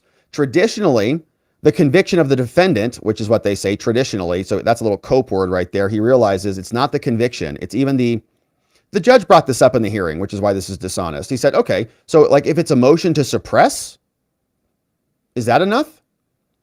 He says, well, yeah, you can't incentivize people on a motion to suppress. Okay, how about we back that up then? How about a motion? How about an indictment in the first place? Can you incentivize people on indictments? No, you can't. Well, that's what Fani did. Sorry, that's what she did. She incentivized him to bring an indictment so that he could get paid. So there is a contingency there. He says it's not enough to warrant disqualification. I disagree. Now, disqualification is not appropriate where criminal charges have no factual connection whatsoever to the interest. They say otherwise, as this court observed at the hearing, any alleged improper personal benefit that Fani got under any circumstance would disqualify her from prosecuting every case in which she signed her name to the indictment. And that is obviously an unworkable interpretation of the law. And that's a straw man. Okay, nobody made that argument. Nobody said that if Fani Willis, takes a cookie from someone when she's, walking around a convention, oh, that's a cookie's a benefit. You're going to get disqualified from all your cases. That's not the argument. This is stuff that reaches a materiality, and it's a clear benefit that was given on the back of a criminal prosecution. That's where the conflict is, and we're going to see more about that. They say the fourth case is a single case. It concerns a defendant's right to a fair trial. In that case, the court held the defendant was charged with shooting her estranged husband.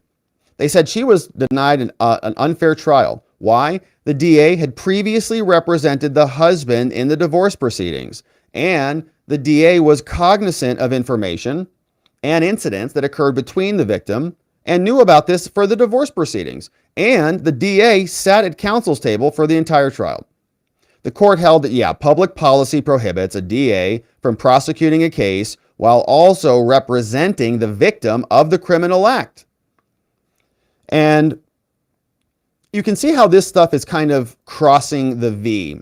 So you've got, the verses. You've got, party A versus party B. And a lot of these conflicts are crossing the table. So what Fani is going to say is that our conflict was contained within one side. Our conflict didn't spill over into Donald Trump, which I think is basically what this argument is. But the facts and the legal principles in Davenport are too far remote to be applicable here. And the final category from Fani's team says that they rely on cases where disqualification was not found to be proper. So a special prosecutor accepted future employment with a law firm, previously represented a prosecution witness, but that was not grounds for disqualification because no actual conflict was shown. They say Georgia Supreme Court has said that an actual conflict is required to warrant reversal for failure to disqualify. So that's a reversal standard after the conviction, right? This is post-conviction. And that's what I think Judge McAfee was talking about. This is pre-conviction, not post-conviction. Reversal. Now, not just the appearance. Now, a DA's office investigator also had a close personal friendship with the victim, said that was not grounds for disqualification. So the DA's office investigator had a relationship, right? That's not the prosecutor. And a prosecutor's statements to the media after a hung jury, again, saying the score is 35-1 for conviction. That did not amount to forensic misconduct either. And again, that's after the verdict. So all of these are after the verdict. So none of these cases suggest that a DA may be disqualified based on anything less than an actual conflict of interest. But those are after the verdict. Okay, it's a whole different category. So that's not what they're using them for. Anyways, we continue. They say multiple Georgia Supreme Court cases clearly establish that Georgia courts are not authorized to disqualify an elected DA absent an actual conflict of interest, they say. There are generally two recognized grounds for disqualifying. First is based on a conflict of interest. The second is forensic misconduct. So we got number one here, conflict of interest. Number two, forensic misconduct. Under Georgia law, conflicts of interest have only been found where a prosecutor previously represented the defendant with respect to the offenses charged. Okay, so that's again across the V. So A versus B, that is a prosecutor who is originally representing B. We'll call B the defendant. So the prosecutor's over here, but then he moves over here. So he crossed the V. And they're saying that has consulted with the defendant in a professional capacity where the prosecutor has acquired a personal interest or stake in the outcome of the proceedings. No other disqualifying conflict has ever been recognized under Georgia law. And moreover, as Georgia Supreme Court again reiterated less than a month ago, an actual conflict of interest is required. The trial court did not abuse its discretion by failing to disqualify them absent an actual conflict. They say, McAfee, Fani's office, says this has been the unchanged law for decades. In another case, the Supreme Court also said that the trial court erred in disqualifying an attorney based on the appearance of impropriety. That resulted from the fact that two lawyers representing the opposing parties in the matter were married, all right? So again, across the V, you got, one spouse, two lawyers representing both people, they're married, there's pillow talk, it's not good. The court recognized that although the issue has never been squarely addressed in Georgia, courts in other jurisdictions have rarely been willing to disqualify an attorney based on the appearance of impropriety alone, where there is no danger that the actual trial of the case will be tainted, which obviously this case will. Now, the court reversed the trial court and rejected the notion that trial courts are authorized to disqualify based on the appearance of impropriety. So again, they're saying the standard should be above clear and convincing and it should be actual conflicts. They say the Georgia cases cited do not stand for the proposition that a trial judge is authorized to disqualify an attorney solely on the basis of an appearance of impropriety. So maybe not solely, but with other indicia. They say the court did not restrict its language here. And based on our reading of this case, no appellate case in this state has, before or since, ever authorized a trial judge to disqualify a prosecutor solely based on the appearance of a conflict of interest. And this concept is reinforced in other cases. In this other case, the court also reiterated that a theoretical or speculative conflict will not impugn a conviction, again, post-conviction case. Now, while Lamb did not involve the disqualification of a DA, they said there must be a palpable and substantial basis in fact. Do you feel that Fani's misconduct is palpable, my friends? Gross. Decisions of the Georgia Court of Appeals are in accord. The court affirmed the trial court's denial of the motion, saying that there needs to be an actual conflict. Something that's theoretical or speculative is not sufficient. So we're almost done before we jump into some responses. But every Georgia case that has addressed this issue has reached the same conclusion. If you want to disqualify, it must be an actual conflict. No prosecutor has ever been disqualified on the appearance of a conflict. They say the cases set forth continue. Must be an actual conflict. And we are repeating ourselves here because they are. They say, hey, and by the way, we're sick and tired of Steve Sadow and him talking about Caesar's wife, okay, Julius Caesar's wife. He says references to Julius Caesar does not lessen the requirements. He says at the hearing on the matter, the court also referred to the occasionally invoked example of Caesar's wife, who's supposed to be beyond reproach. The language to which the court referred was first used in Nichols versus State. They said the administration of law, this is a quote from case law, the administration of law, and especially that of criminal law, should, like Caesar's wife, be above suspicion, should be free from all temptation, from all bias, from all prejudice, and so far as it is possible for our courts to accomplish. Now, the court noted this language and said whether it suggests that something less than an actual conflict of interest should be sufficient. But the state has not found any case that ever made such a holding. And Georgia went out of its way to reinforce that there are different standards. Shortly after quoting the Caesar's wife language, the court explained that if he were compelled to proceed with the same circumspection, there would be an end to the conviction of criminals. So if the standard is too low, then you can disqualify DAs for everything. And that becomes a bit difficult. They say this case also acknowledges the example of Caesar's wife, and it emphasizes that prosecutors are not held to the same standard as judges. Instead, prosecutors can only be disqualified in cases where they're acting in their own personal or individual interest rather than in the character of an officer and someone charged to perform a duty. And clearly Fani was doing this, right? Appointing her boyfriend so she could hang out with him at their anti-corruption meetings and have multi-hour lunches with the man she loves. Sutherland also says that in an example of private prosecution, a contingency fee, it's not just about money. Contingency fees like personal injury cases, right? Personal injury case, you get a settlement. The attorney only gets paid if there's a settlement. They take a third or whatever it is of the fee.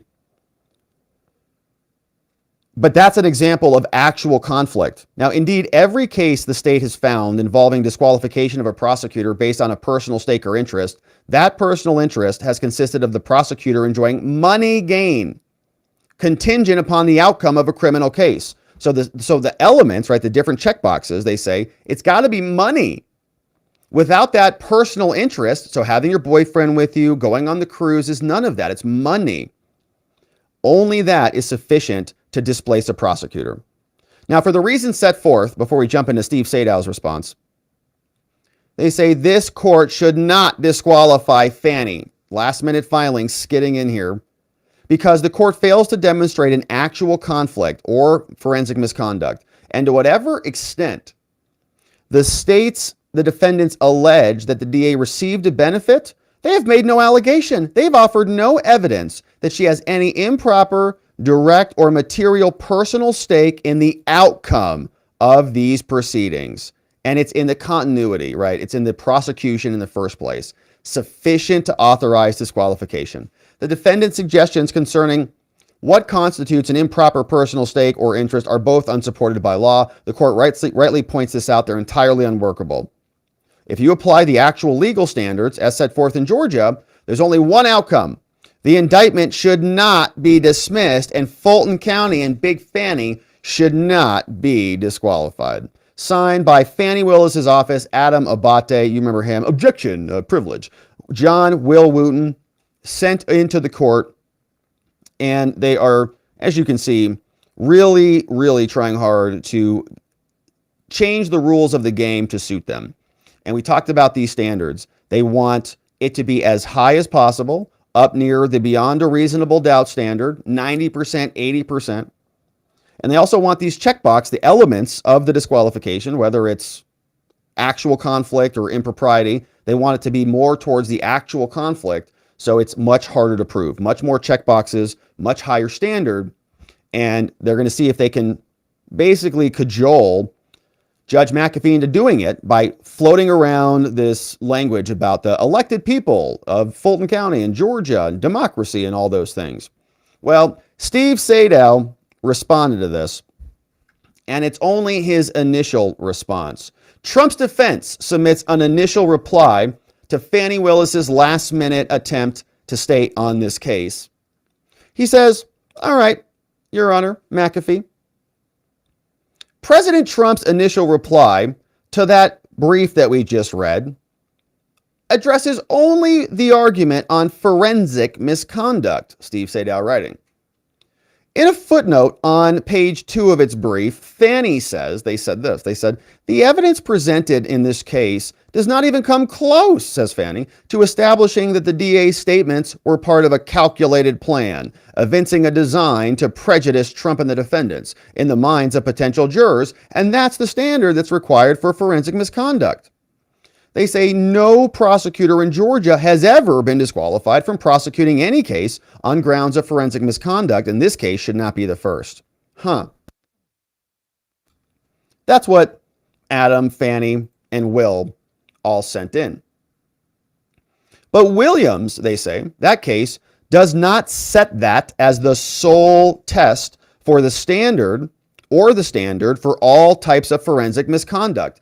Let me educate Will on what the law actually says. Here's what the case actually says from Steve. One of the primary examples of forensic misconduct consists of the improper expression by the prosecuting attorney of their personal belief in the defendant's guilt. Wow. The Williams case says that? Improper expression.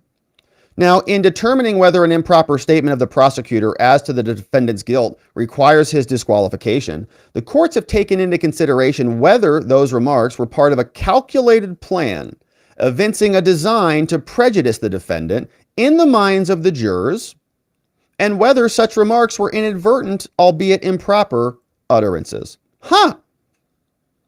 So they left that out of their brief, didn't they? That's a pretty good opinion. And pretty good evidence there, because Fani Willis talked at the church twice as part of her conspiracy to blame the co-defendants who were calling out her affair as racist and bigots. Says, our case, Judge McAfee, Steve Sadow writing on behalf of Trump, he says, our case implicates far more appalling and unforgivable types of forensic misconduct. Like these. Deliberately stoking racial and religious prejudice against defense counsel, their lawyers, and the defendants, and testifying under oath untruthfully, lying to you, and committing fraud upon the tribunal, all done in the prosecution of the defense. How is that for an actual conflict or actual prosecutorial misconduct? In this case, forensic misconduct. It involves the elected district attorney, Fani, wantonly playing both the race and the religious card in her extrajudicial MLK holiday church speech. That was part of a calculated plan to prejudice the defense counsel and the defendants in the minds of the Fulton County jurors. And two, Fani Willis and her then lover that she hired, D.A. Wade, testified falsely in a hearing before this court on material factual issues. They lied about whether their personal relationship began before Wade was even hired. All false. Affidavit said relationship started in 2022. Robin Yurdy said 2019. Terrence Bradley said that too in his text messages to Ashley, told a prosecutor that, and also told a law professor that. Now, the cell phone records corroborate that. So while the state claims that no prosecutor has ever been disqualified in Georgia for forensic misconduct, guess what? There's never been a Fani before, okay? No prosecutor in Georgia, elected or otherwise, has engaged in misconduct like Willis or Wade have here. That's why you don't find any case law. Elected DAs, and whether she's a constitutional officer notwithstanding, the remedy must fit the misconduct. This court must not permit Willis and Wade to continue to prosecute this case. They have flouted and violated the Georgia Rules of Professional Conduct as lawyers, 3.3A1 and 3.8G.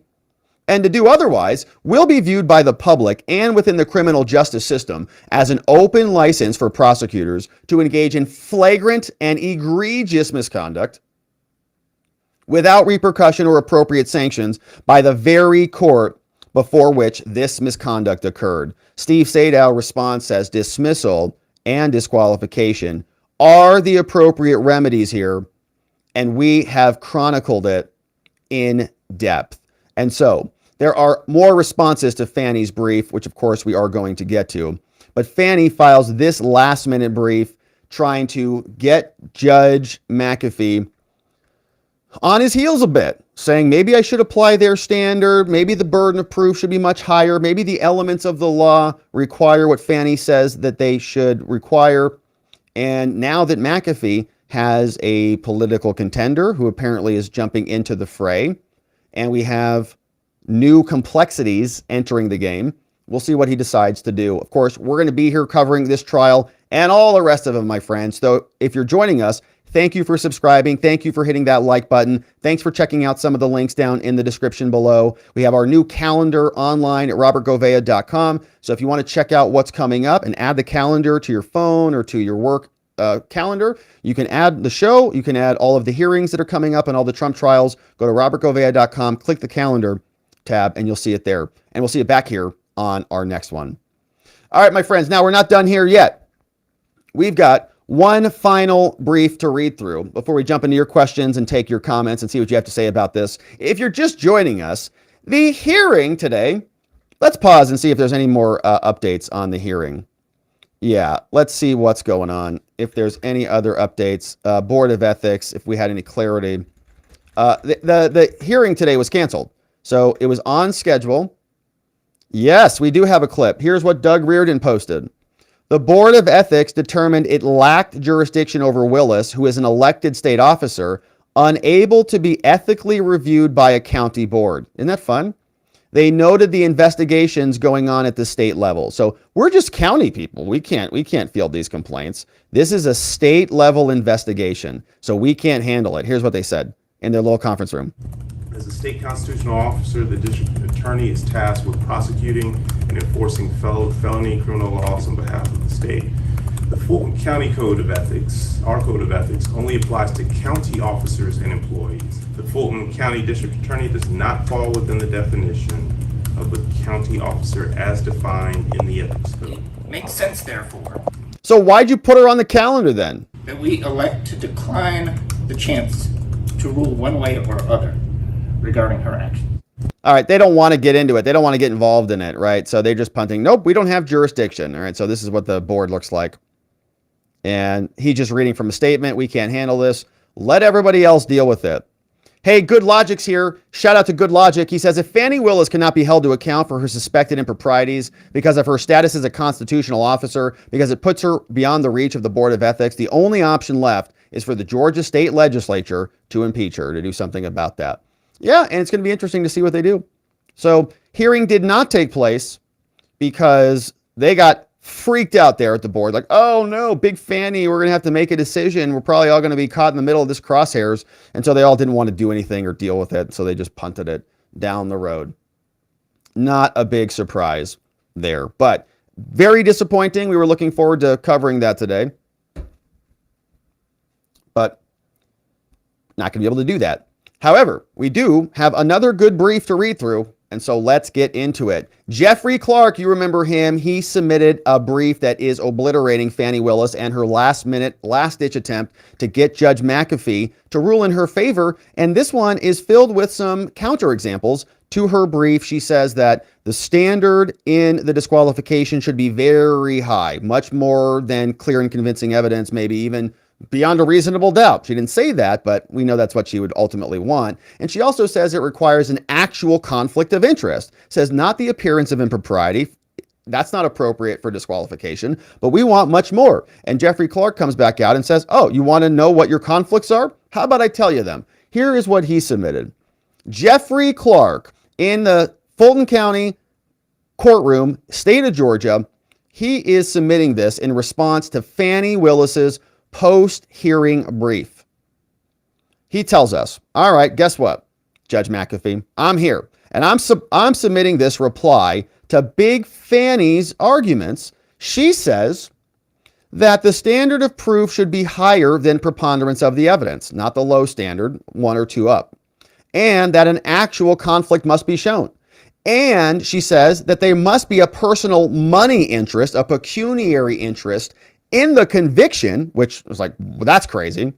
Like, that's obviously not going to happen here, as distinguished from other stages of the proceedings, or a personal pecuniary interest in the prosecution as a general matter, which I think is the right box, and that the defense evidence is insufficient to meet these standards, right? He's going to say, this is why you are wrong.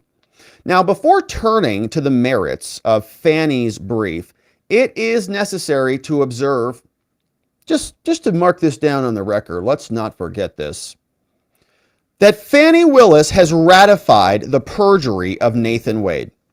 Nathan lied to the court in his affidavit. She signed the document, sent it in. It's her office.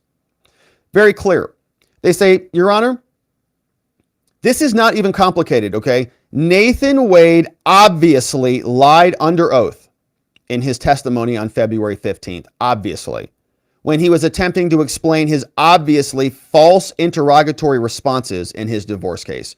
He lied in the divorce proceedings. He said that his marriage had ended because he was not happily married. He's a lawyer. He knows better than this. That is an out-and-out lie. And everybody watching this knows that, right? Even the lefties, like, dude, come on. Like, you don't know that you're, like, the form is asking about affairs. Like, did you sleep with anyone else? No, I didn't. Why? I wasn't married. You're literally in the divorce, getting divorced. Your status is married. You are seeking an unmarried status. You're a lawyer. You're so smart that multiple people have hired you. And now Fani says you're so qualified that you can handle a RICO case, but you can't be honest on your interrogatory forms. And he lied about it, right? That's it. Now, we are now 20 days past that testimony. Now, in that intervening period, the DA has said and done nothing whatsoever to either disavow Mr. Wade's perjured testimony and done nothing to require him to correct it. This is a spectacular breach before all of the world to see of her duty as the DA. She's got an obligation under the law to faithfully and impartially and without fear or favor or affection to discharge her duties as the DA. And she also has duties of candor to the tribunal under the rules of professional conduct. Saying the reason for this state of affairs is obvious, Judge. It is in Fani's personal and her individual interests that Mr. Wade's perjury go uncorrected.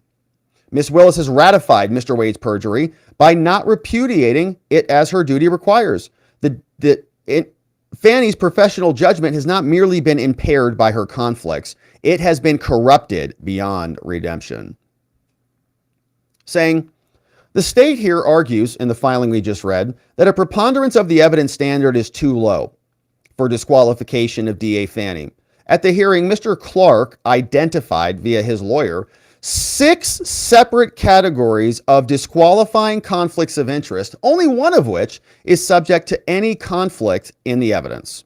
So we're only debating one of these. The other 5 are clear and dry.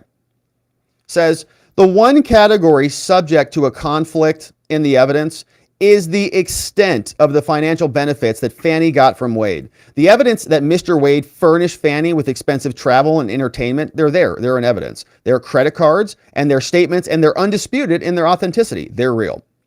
Now, the contrary evidence that they proffer, Fani and Wade, it relies entirely on a story about totally undocumented cash reimbursements that magically netted to zero. So on the one hand, we got credit card statements. On the other hand, we got this fake story from liars about cash. Weird. It all ended up going to zero. All balanced out. Even Stevens. It relies entirely on the testimony of Mr. Wade, an obvious perjurer, lied, and Miss Willis, a witness with a motive to lie, whose testimony on the topic strange credulity, and whose credibility on other material issues has already been impeached. So considering the issues of credibility with all these people, the evidence is sufficient, showing under any standard of proof, to find that DA Willis received prohibited gifts from Mr. Wade and has a disqualifying financial conflict of interest in the investigation and in the prosecution of this case. We expect other defendants will be rebutting the state's arguments on this point in greater detail. But moreover, importantly for purposes of this reply brief, the state, Fani, makes no attempt to rebut any of the other grounds of the disqualification offered by us, Mr. Clarke. Here are the other grounds that they don't even contest. DA Willis has personal and political ambitions, and this case is going to be a part of that. This is a complementary pattern of deceit, and it's concealment of the relationship and the money. She also gave the speech at the church. She also filed a motion for a protective order in Nathan Wade's divorce to cover that up. And the conduct of the state's defense during the motion to disqualify, all reprehensible. Now, these conflicts all rest on undisputed facts. Even the standard of proof, even if it were metaphysical certitude, like 100% certain, right? If you said that had to be the case, it would be met as to these 5 types of conflicts. Let's explain. They say the state next argues that an actual conflict of interest is required rather than an appearance of impropriety, and that the interest must be financial and that it must be in the conviction. But these are compound errors in their arguments.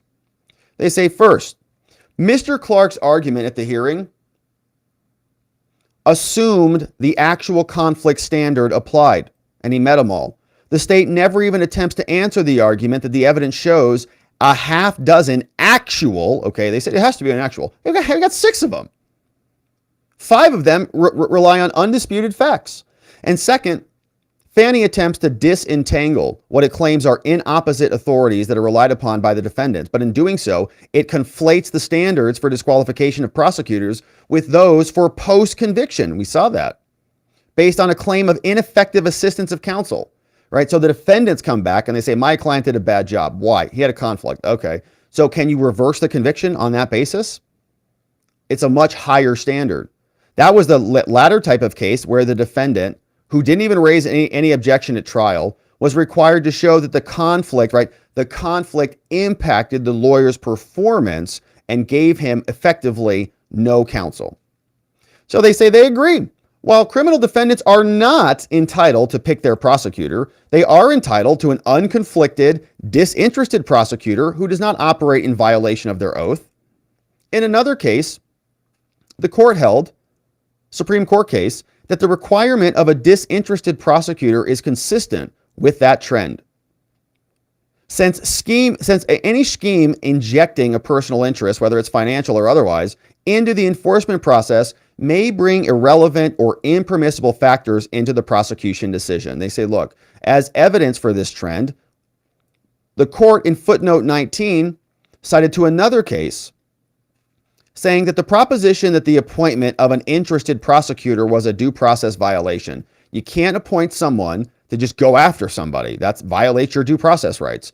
Unlike the post-conviction conversation we had this regarding Sixth Amendment ineffective assistance of counsel, they say that's post-conviction. What about pre-conviction? If the assigned prosecutor has acquired a personal interest or stake in the conviction, the trial court abuses its discretion in denying a motion to disqualify him.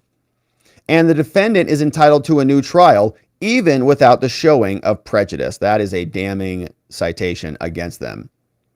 Now, they'll turn around and say it's only about conviction, but of course, it's the process that leads to the conviction. Thus, if the disqualification motions are denied and an appellate court finds that the DA should have been disqualified, then any defendant convicted would be entitled to a new trial without showing any prejudice.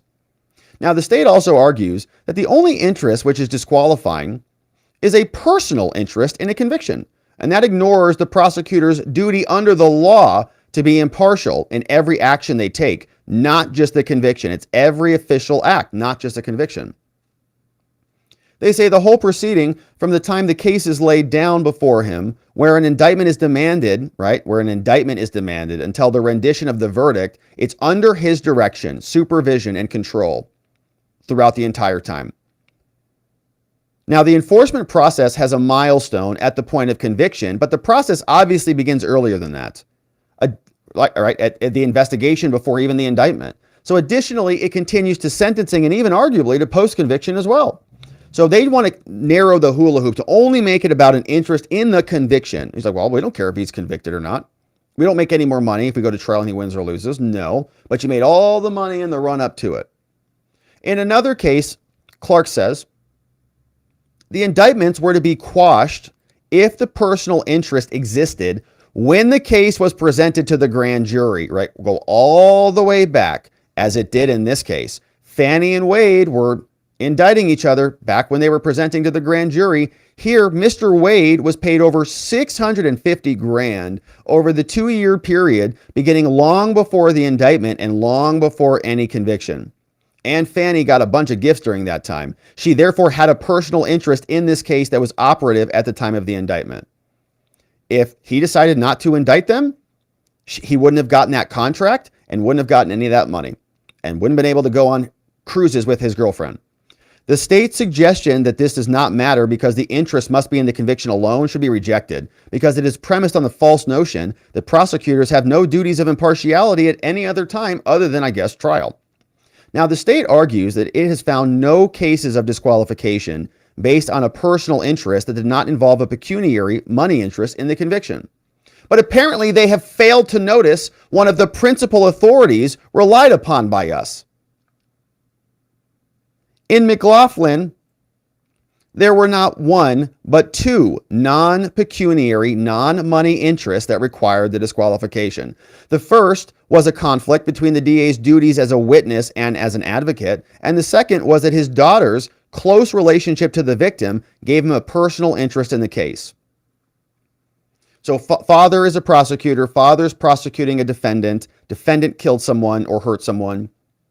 Father prosecutor's daughter knows the person who got hurt. Father is prosecuting very aggressively because maybe he has a relationship with his daughter, or maybe he's not changing anything, but just the fact that his daughter knew the victim may have made dad wanted to go get revenge. So and that was not good, right? That's not good. If you have a personal interest, just like you have in your boyfriend or your girlfriend, not good.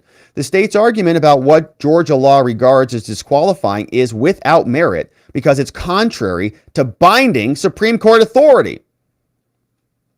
And lastly, says Jeffrey Clarke, the state makes frequent reference to DA's status as an elected constitutional officer, referring to her as being elected, wow, I didn't count this, but they did, 20 times in the brief. I thought it was a lot. It felt like they were really pushing that button, didn't it?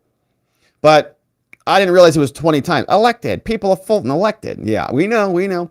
The state suggests that her status as, quote, elected should make the court more reluctant to disqualify her. But no, in fact, however, Miss Willis's status as the elected subjects her to elevated, okay, not a lesser standard of conduct than that of Caesar's wife. And we talk about a standard of conduct, right? Like a surgeon is going to be expected to perform an operation on you with a lot more care and precision than I would. Right? You just give me a butcher knife and a spoon and we'll see if we can remove that. You know what I'm saying? Let's go. It's going to be different. Probably going to have a different experience with me than someone else. So your level of care, your standard of conduct is basically that of a reasonable person in that position. And Fani is in the highest position. So her conduct should be measured against the strictest of scrutinies, right? The highest of standards, or held to the highest of standards. And she's falling way below that. So Clarke continues. He says, a lawyer's conflict of interest is not waivable and is disqualifying when it impairs the lawyer's professional judgment. Look at the rules.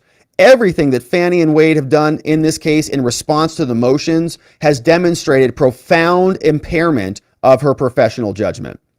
Doubling down on lies, suborning perjury from Terrence Bradley. The first response of the state when they filed the motion, she went to the church, Big Bethel, and she violated her public duty as an officer, as a prosecutor under the law. She advanced her own personal interests and those of Mr. Wade, and an actualized conflict in which she preferred her personal interest to the detriment of her professional responsibilities. Went out, called everybody racist and sexist, and said God is on her side. Now, the second response was the motion for a protective order. She filed this in Mr. Wade's divorce. And she basically threatened Jocelyn and the defense with interfering with her prosecution, like another crime. In that filing, the DA violated the rules of professional conduct. She abused the power of her office to threaten her boyfriend's wife. Fani threatened her boyfriend's wife with criminal prosecution to gain an advantage for herself and her boyfriend in her boyfriend's divorce. Didn't work out. This is an actualized conflict. Okay, her personal responsibilities are usurping her professional responsibilities. She advanced her personal interest to the detriment of her professional duties. Why is she interfering as the DA in her boyfriend's divorce? The heck is that? That's a clearly personal thing. Her third response was the written filing on February 2nd. In this case, she stated unequivocally, she said there was no evidence that she received any financial benefit from Mr. Wade. No evidence. That's what she said. That was totally false. The state knew it was false because it came 2 weeks after Mrs. Wade filed a response to Mrs. Willis's motion for protective orders. And they attached copies of Mr. Wade's credit card statements showing he spent over $10,000 on travel. So there was evidence, and the state knew there was evidence, and Willis still lied to the court. This was a filing that prompted intense national news coverage that surely came to her office. So she did know, in fact, that there was at least some evidence. This was another actualized conflict between DA Willis's personal interest in concealment and cover-up and her office's public duties of candor and impartiality. She lied again. The fourth response was falsely accusing Miss Ashley Merchant, superhero defense attorney in Georgia, of making knowingly false allegations against DA Willis and Wade, and said that there should be sanctions for her from Adam, her own prosecutors. The fifth response from Fani was to allow Mr. Wade to tell ridiculous lies on the stand about his false interrogatory responses and then fail to correct his own perjured testimony. The DA's office, they say this was a flagrant violation of her office and her entire team duties of candor. They should have told the court that this dude was lying. You can't cover up for a liar. They breached their public duties to serve the private interest of Wade and Willis. They say, we note here that the lead counsel for the state in defending the motions to dismiss and disqualify, Anna Cross, wow, they noticed what we've noticed. Anna Cross has disappeared from the case. Where'd she go? She did not attend the last 2 days of the hearing and is not even CC'd on the state's courtesy copy emails to the court and to counsel. So Anna Cross got the boot or left. Don't know where she went, but she's gone. And they're not even carbon copying her on the emails now. All right. Gone with the wind. Where to go? Well, gone. How come? Weird. Is it because maybe she blasted Terrence Bradley and Fani didn't want that to happen because Bradley was on their side? Maybe. Maybe Fani told her a bunch of other things. Maybe Anna thought that she was doing the right thing and Fani lied through her teeth to her, and Anna went out there and was defending a liar and said, I'm done with you. I'm not doing anything. I'm not touching your case again ever. Get away from me. Who knows? Many different possibilities. Who knows? Now, 6, Mr. Wade's obvious perjury remains uncorrected to this day and therefore stands as ratified by Fani. Mr. Wade, the perjurer, remains lead counsel for the state in one of the most prominent and closely watched cases in the entire country, if not the world.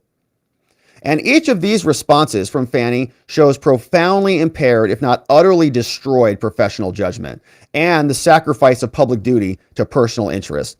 The DA Fani and her office should be disqualified, and this entire case should be dismissed. Respectfully submitted by Harry McDougald, Catherine Bernard, on behalf of Jeffrey Clarke, and sent into the court. And absolutely right. It's like, finally, we're seeing some pretty aggressive language here. Nathan Wade clearly lied. Fani Willis clearly lied.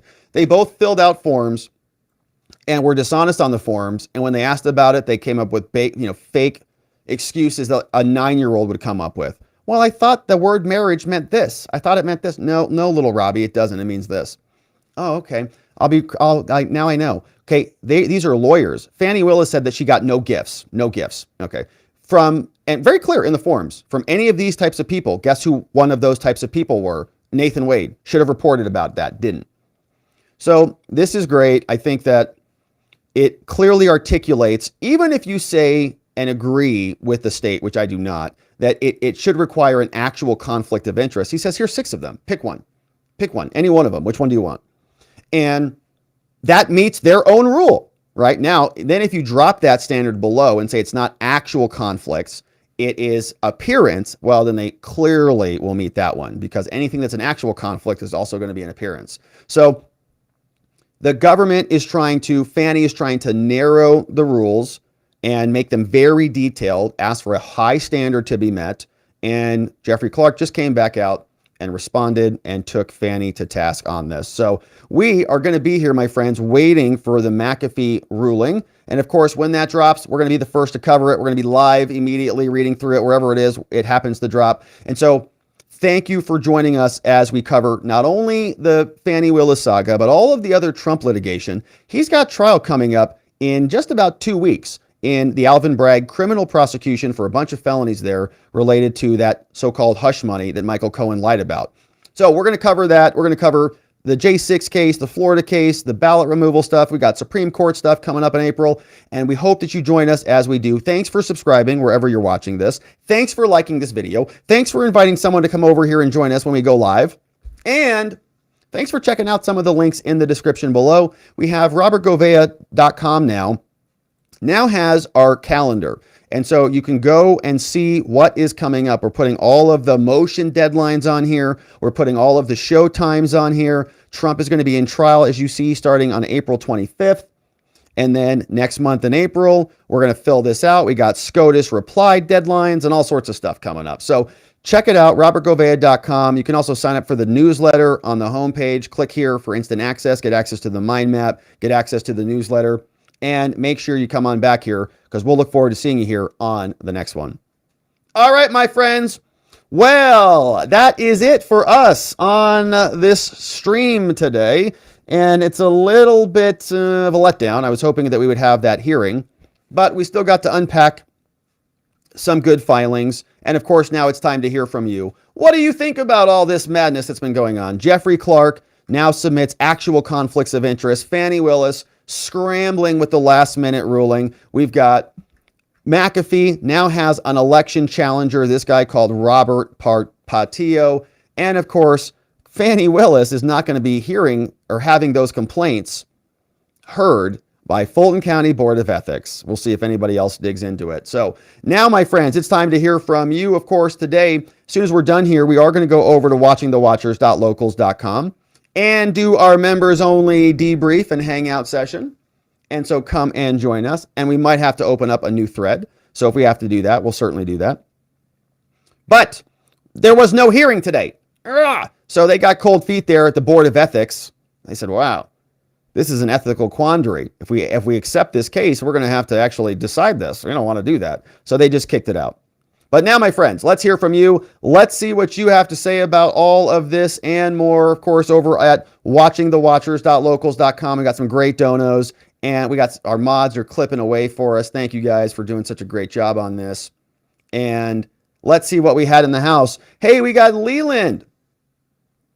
Leland H is our newest supporter. Welcome aboard. Leland H is joining us on YouTube. Hey, there's that. Another one from Leland. Hey, Catania Mama Italia says, smash that like button. Thanks for the reminder, Catania. Hey, Glocky sharing this one says, here comes another Trump indictment. Yeah, this one's going on in Arizona. Apparently, they are sending out a ton of subpoenas here in Arizona, and they're going to try to, I guess, indict Trump again. Maybe see if they can convict him here before the election. I'm not sure about that, but we'll see. We're waiting for another one to drop. And I was only half joking about that. After we saw, what was it? There was something that happened. Oh, after SCOTUS. After SCOTUS came down and said that Trump wins in Colorado, I was thinking they're going to indict him immediately. They're going to race to indict him because they need to change the story. Catherine Rex, what's up, says, I have arrived. Good morning, Catherine. With 4 cups of coffee? Man, you must be feeling good. Obscure Ocelot says, the sound is fine. The flux capacitor appears to be good. Good. Okay, so I balanced out a bunch of stuff on the audio. And for those of you who might be streaming out there, I think one of the problems might have been with my hardware accelerator option on my Chrome. So if you have hardware acceleration on your tubes, that might help. We don't know. We'll see if it helps or not. We'll see if we can recreate the problem. Knox is here, says, happy Thursday, all. Office day and no court today. That's good. Those are, nice clean out days. The political machine is putting up a challenger to the judge. These psychos have no reverse gear. Yeah, that's a good call, Knox. And Knox is a defense attorney in Texas. You need no court days so you can actually get some work done.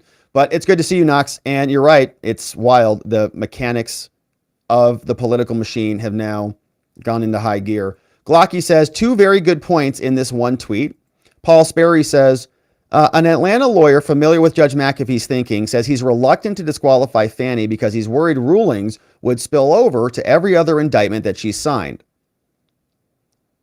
Yeah, and Phil says, no one knows what the judge is thinking. He did ask questions about that during the hearing last Friday, but he asked hard questions of both sides. And I don't think you can read anything into that. And it was 150, not 350. Practically the entire legal community wanted her to beat something. The comment goes on, but yeah, I don't know.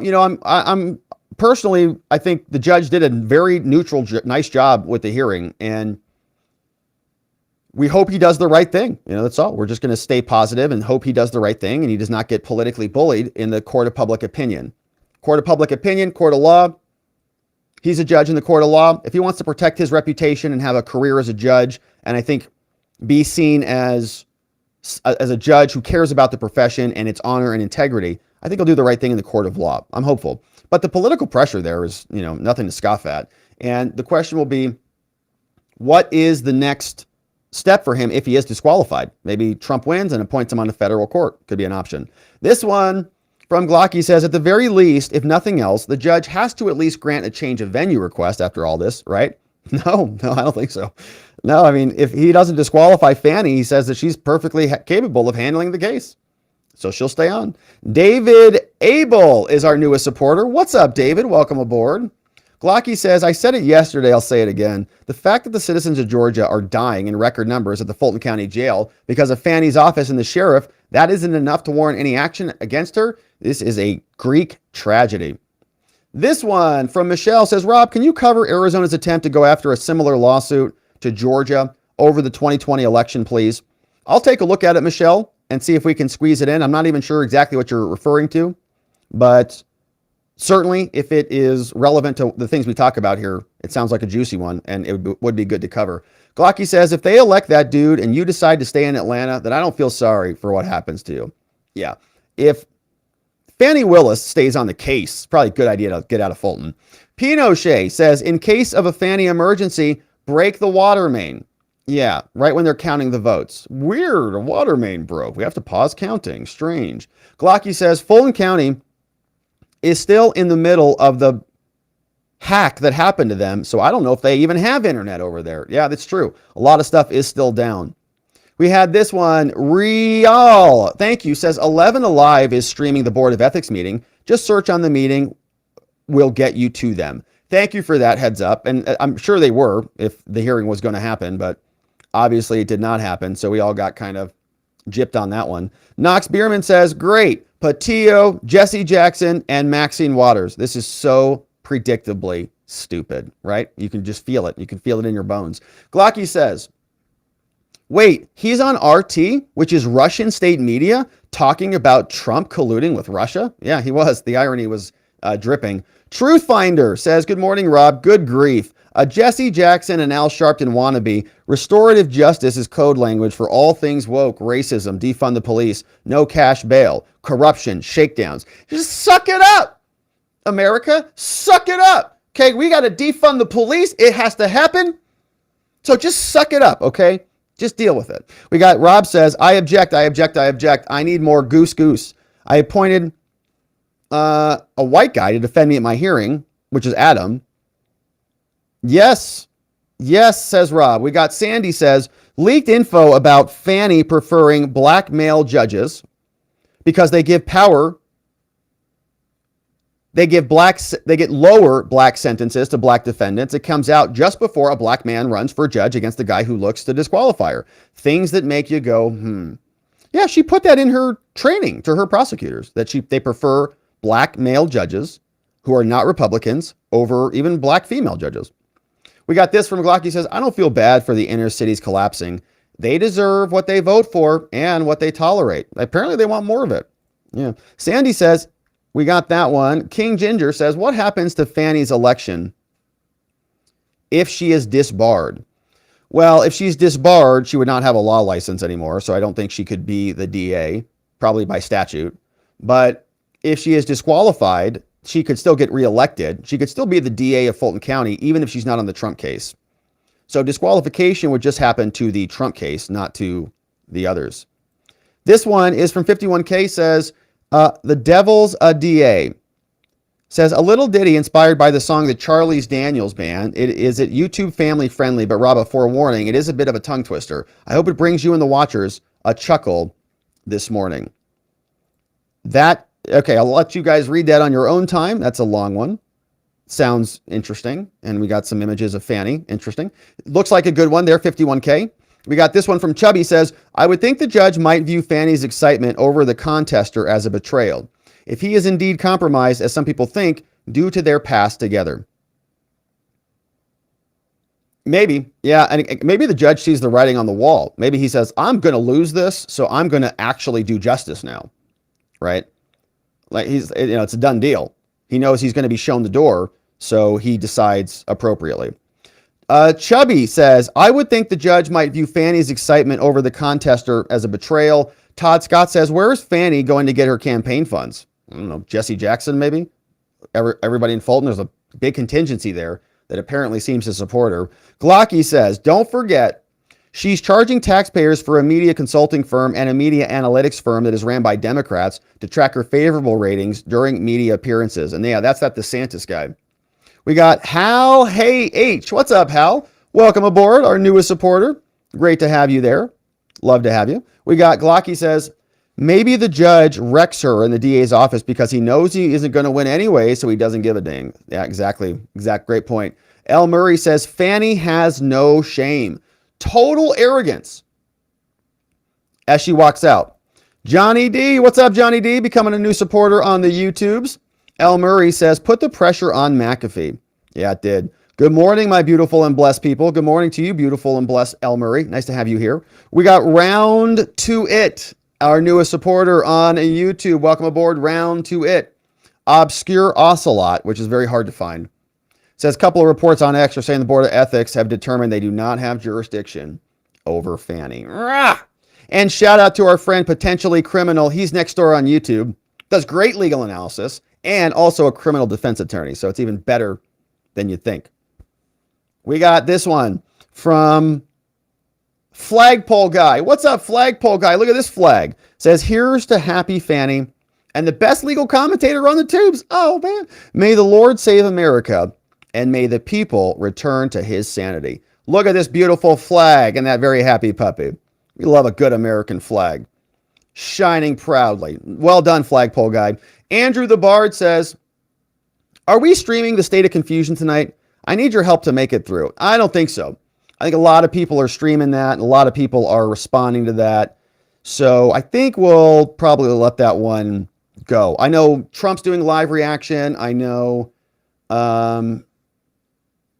Tucker Carlson, I think, is doing a live reaction. It's going to be good. It's going to be a lot of other good stuff. And he's just going to, drool all over himself. T. Lewis says, that would explain why Fani was all giddy yesterday. She probably knew that was going to happen.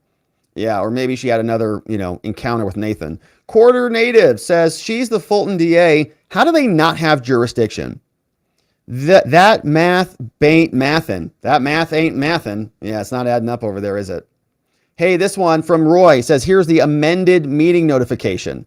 Great. So they changed it. Amazing. So here's the amended meeting notification. They just took all the Fani stuff. All the Fani stuff just got deleted. Just delete that, delete that. Perfect. Now we can have our meeting. What a joke. All right. So thanks for that one. And that was from Roy MC. Chubby says, okay, so basically Fani is not held accountable by anybody except McAfee. We'll see. The Senate's looking into it. Kemp should sign that new oversight board that was passed into law. We'll see if the state bar does anything. But no wonder she's endorsing this opponent who just appeared out of nowhere and seemingly after the filing deadline. Well, I think he's just squeezing in before the filing deadline.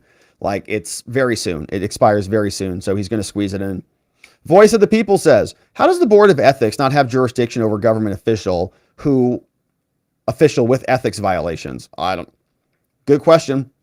They didn't really give us much detail on their justification. Obviously, they thought they had authority. My question is how are they disambiguating it? Have other prosecutors from Fulton County come before that board and they're just separating Fani out because of the fact that she's the DA? That probably is the only position. Yeah, okay. Says here, we got, it's Rebecca Starr says, I think the judge will do the right thing. I hope so too.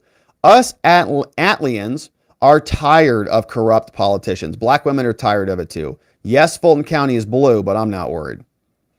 Yeah, it's like you have to live with this stuff. This is a criticism that defense attorneys often get. It's like, you want dangerous criminals to run free and take over our society. It's like, no, we don't. We have to live in the same society as the rest of you. So it's not like we're let's just murderers who would just axe people to death run free. We have to live in the same society. Now we've got obligations, right? But we want to see safe societies, and our role is to help people and all the things. So I agree with that. It's like, can we set politics aside to say that we just don't want corruption in general? Or are we too politicized that we are just hard red or hard blue, even when people are, dying in your prisons and torching your streets and all those things? We'll see. Hey, Knox says, here's the board, chairman of the ethics board. He looks like Fani does. Yeah, I believe that. Vice chair has links to Jesse Jackson. So the board, might even be punting this because they have a political agenda. Not a surprise. Spud says, I assume an ideal date for Fani and Wade would be to go to the delicatessen, indict a bunch of ham sandwiches, and then indict each other. Rivka, the Jade Gamer says, wait. Did you say she endorsed McAfee's challenger? No, I don't think so officially. She's not officially going to do that, but we know who she's voting for. Doesn't that force him to recuse himself because it would be guaranteed? It would be seen as political now. Yeah, I think there's good argument that if that guy wins, if Robert Patillo wins, I think he's already commented on this case and other things. So I think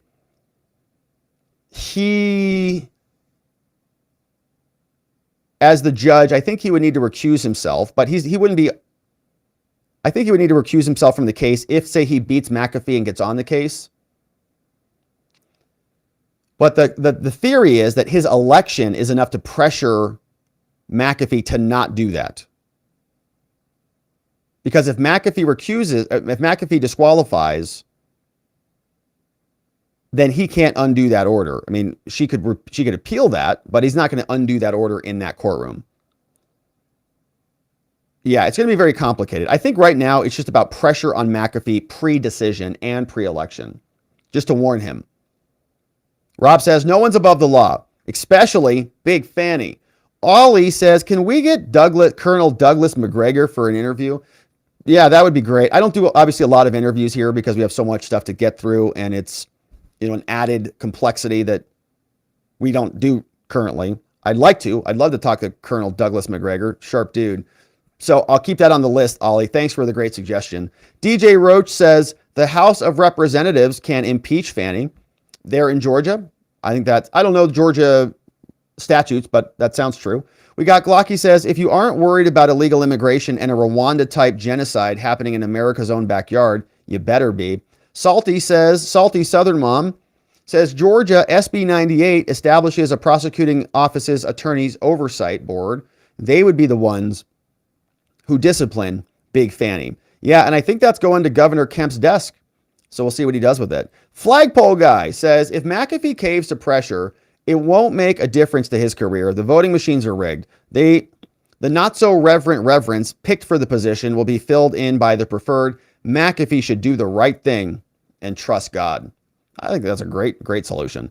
Heart of Inspiration says, okay, so by this pleading, the County Board of Ethics does have jurisdiction because they are hearing citizen complaints. They didn't want to hear it. They were a little bit nervous there. This morning, they're like, I got an idea. We don't have jurisdiction. Oh, yeah, that's a great idea. Okay, update the minutes. I wonder if they got some phone calls from Gabe in Fani's office last night. Good to see you. Thank you, Hart. Rocky says, so the defense is saying, if Fani was officed, the Board of Supervisors would have never agreed to Wade. Fani's team says the opposite. Well, why doesn't the judge just ask the Board of Supervisors what the truth is? Yeah, right. If Fani went to the board and said, hey, I want to hire my lover. I need $700,000 for him. They'd say, no, not going to do that. She says, yeah, they would, because he's very, reputable. Just go ask them. We know what the answer is. Good to see you, Rocky. Chubby says, Fani's defense is to basically claim everything Trump's lawyers have been claiming for him that they've repeatedly discounted and argued against. Wow. They really do stick to their playbooks. Yeah, it's good insight. They do. Glocky says, so let me get this straight. In an American justice system, you can't hold judges accountable. No one has oversight over the DAs. Justice is administered or not administered based on political views and skin color. And I'm supposed to take cops and investigations and court rulings seriously? Diane M. says, the ethics board will not be hearing these complaints. Check out the update on local Atlanta TV stations. What a bummer. Yeah, they were excited for it too this morning. Roy says, considering most of the motion concerns Fani as an elected official, would the judge be able to get around it by disqualifying Wade? And if he did, would the trial collapse? I don't think so. I mean, I don't think the judge can save Fani. She's the other counterpart. I think he's got to get rid of her. And if he gets rid of her, he's got to disqualify the whole county. So it would go over. I think if he disqualifies Nathan but not Fani, it's like, come on. You're just separating the lovebirds, and you think that's going to fix the underlying bias. This whole case emanated out of a tainted indictment and investigation because she hired her lover. So I think the whole office has to be disqualified. L. Murray says, seeking justice. What a joke. Chubby says, yeah, Fani was elected to do the DA's job, which is to bring justice. The judge was also elected to do his job, ruling on legality. She's done many legally questionable things, so it is the judge's job to determine if she's broken any laws. Her entire argument falls apart when you use their defense and apply it to the judge as well. Joe Drum says, off topic, but is there any updates on Mr. Kelly, the Arizona rancher? Yeah, he's scheduled for trial any minute now. And on our members only stream, I think we talked about he's asking for jurors to be taken out to the scene. So he wants the jurors to go out to actually view the scene. I'm sorry, his defense attorney does. Because of the distances and the angles, they're saying that he shot an illegal alien, and he's saying there's no way. He was at where the shell casings were, he shot over their heads. He was down in a ravine. He couldn't have hit him anyways, where the body was found, where the shots were. So they're trying to, the defense wants to bring literally the entire jury panel out to go see that. Should be very interesting. Dolphin Fan is the man in the house, bringing in 5 membos. I was reading Don't Mind Me said March 26th is the date of the trial. Thank you, Don't Mind Me. We got Dolphin Fan is bringing in 5 new membos. Snoopin, Will C, Sandy's coming in, Claudia H, Raul R is joining us, all courtesy of Dolphin Fan is the man in the house. We got Rain says, doesn't their argument of never been the case for a corrupt DA destroy their RICO case, since there has never been a RICO case for a former president? Yeah, that's a great argument, right? You could say the same thing. They say, well, this has never happened before. Has a president ever been prosecuted before? Why did you think that you could do that here? And they would say, well, it's Trump's egregious conduct. It's okay, well, then prove your claim, right? So you could see how that could go both ways. But Knox says, just as there are collateral consequences of a conviction, there are collateral benefits associated with connection to a big case. Marcia Clarke is still making money off OJ. That's true, right? You write a book, you're the Trump prosecutor, you get a little documentary, for whatever you did. Ride that grift for a long time. We got Chubby says, unworkable interpretation. What? To hold a DA accountable for their actions while in office? Seriously? This is quite the reach. Was Fani wearing a cast or a sling this morning? She has to have pulled something with this big of a stretch. Her neck sore. She needs a neck brace from pulling so hard. This old guy says, Fulton County is so blue that McAfee will probably be defeated in the upcoming election. This can work to actually reduce the political pressure on him if he truly wants to apply the law equally to Fani as well as to the RICO defendants.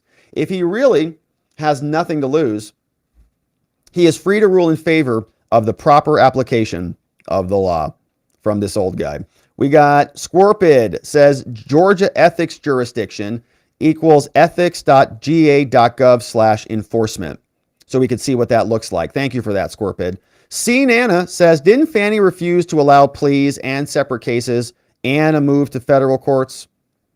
Well, I think she did oppose motions to sever. She did oppose motions to remove to federal court. And she did, there were 4 plea deals that were entered, but they were diversion deals. So they're not going to result in convictions. They will ultimately be dismissed, provided that the 4 co-defendants, Chesebro, Hall, Sidney Powell, Jenna Ellis, provided they all complete probation, their charges should be dismissed. Patrick Parker, 17 months as a membo, almost 2 full babies, says, how do you think the left is going to react?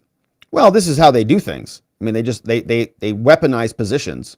Tish James is weaponized, Alvin Bragg, Fani Willis. They'll be thrilled. Oh, perfect. A corrupt judge who does whatever we want to. Great. Dustin Frey says Senator Jones in yesterday's hearing claimed no conflict can exist if it can be remedied, meaning there is a remedy for the conflict. It was never a conflict, among other fallacies. Yeah, he also had that dumb fallacy. It's like if you have money, if you make a lot of money, that means you don't steal. Or whatever that argument was. Remember? Fani Willis makes a lot of money. Okay, so she doesn't need your $3,000. All right. And that means she didn't steal. It's like, wow, that's a new defense. Okay, so any client can just use that as a defense now? He had money, so why would he steal? Well done, Senator Jones. Sheesh. Gino, what's up, Gino? Says, long-time listener. Thank you for being here for a long time, Gino. Very nice. First-time dono. To me, the biggest issue is threatening the ex-wife with prosecution. If they did not allow new evidence in this case, can the defense file a new motion to disqualify?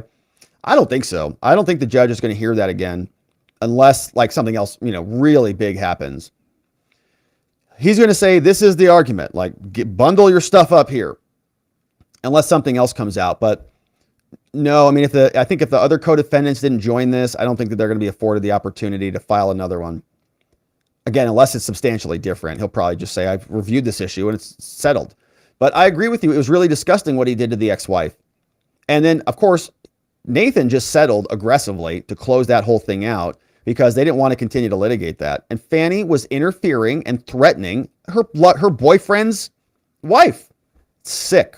Good to see you, Gino. Thanks for jumping in with the dono today. NY says, Fani defense forgets that it is not just a conflict, it's also prosecutorial misconduct. Forensic misconduct is like perjury, witness intimidation, unlawful use of, threat of prosecution in a civil divorce would meet that standard. Yeah, not good that she did that. Hopefully the judge acts accordingly.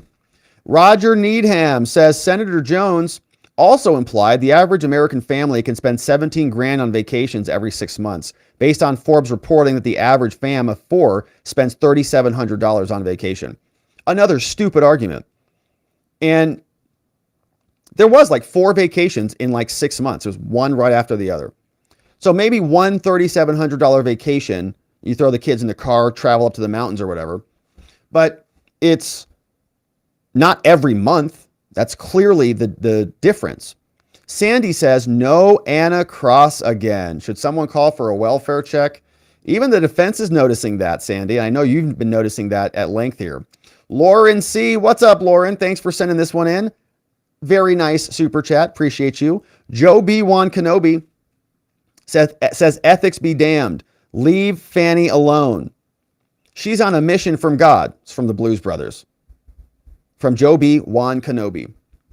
Trust the force, Joe B. We got Water Jabbers. Says the Fulton County DA doesn't qualify as a county employee. Yep. Checks out for Georgia politics. We got TJ Elton. Says, if Big Fani is to be held to a higher standard, shouldn't that higher standard be applied to Trump as well? Asking for 200,000 of us. Well, I mean, Fani basically is asking for a standard that she can do whatever she wants all the time without any consequences. And I think actually that's what a lot of the left say Trump is asking for, but that's not what we're actually saying. We're saying that the president under the Constitution has codified powers, and under Marbury, we have separation of powers and all of those justifications that establish presidential immunity. And there's a mechanism in our Constitution to breach that. It's called the impeachment proceedings. So we have a mechanism to challenge all of that. Now, in other words, what they're asking for is for Trump's standard to be ultra low, right? He can be indicted for anything, and anything, and for Fani's standard to be very high. So it's, again, two standards of justice everywhere you look. Good to see you, TJ. Sean is here. Says, if this case is reopened, can the Trump defense team call VP Harris as a witness and ask her what was discussed at the White House meeting with Wade, Harris, and the mayor of Atlanta? It's a good question. I think the answer is going to be no.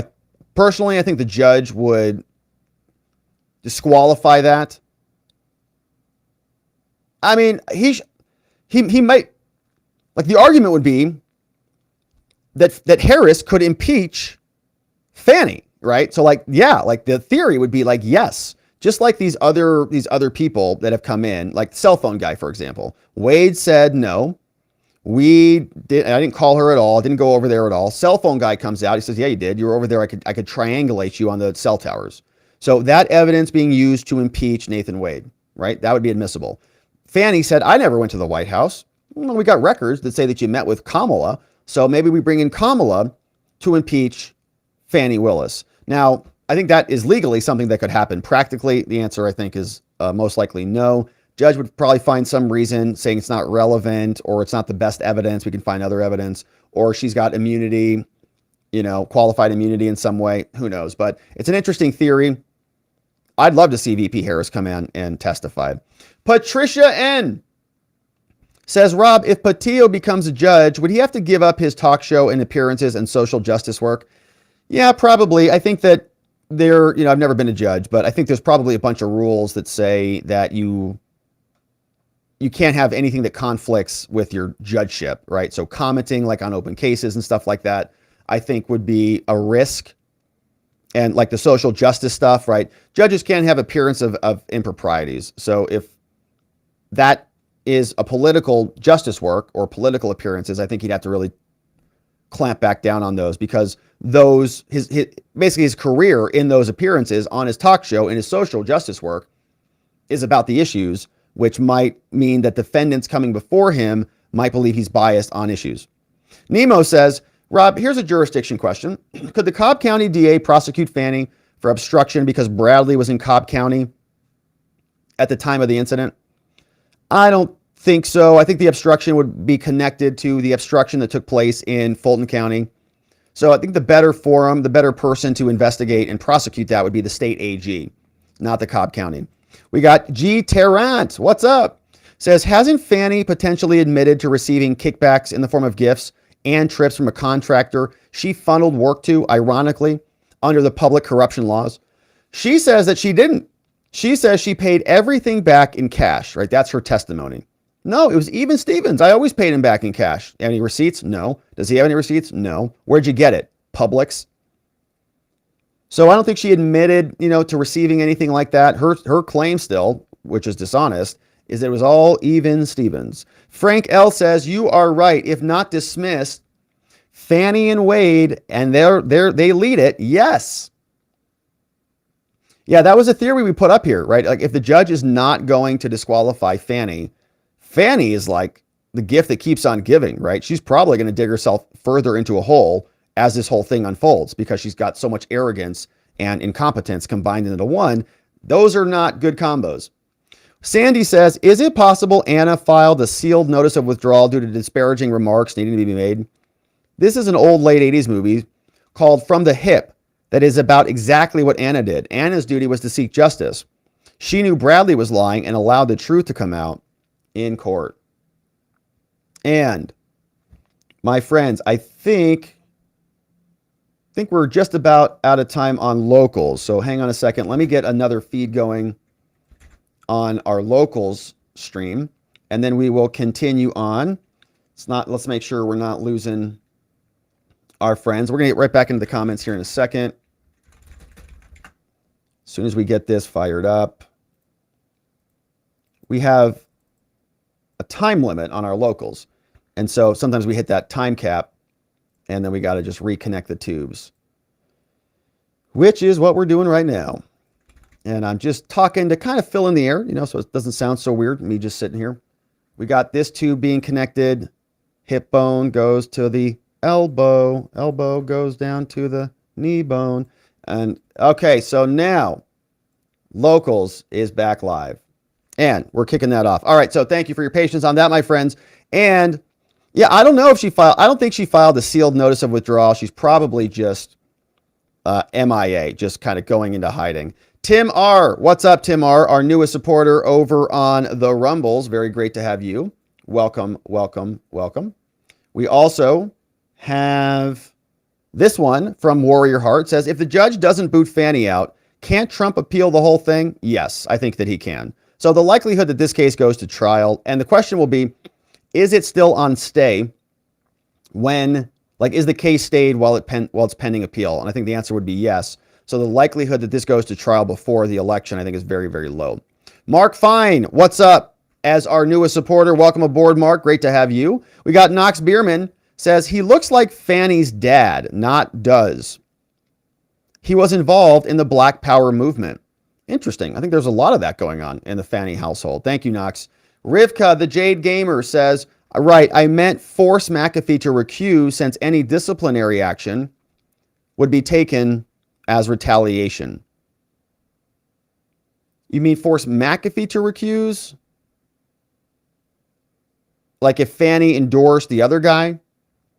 I don't think that would force him to recuse, if that's what you're asking.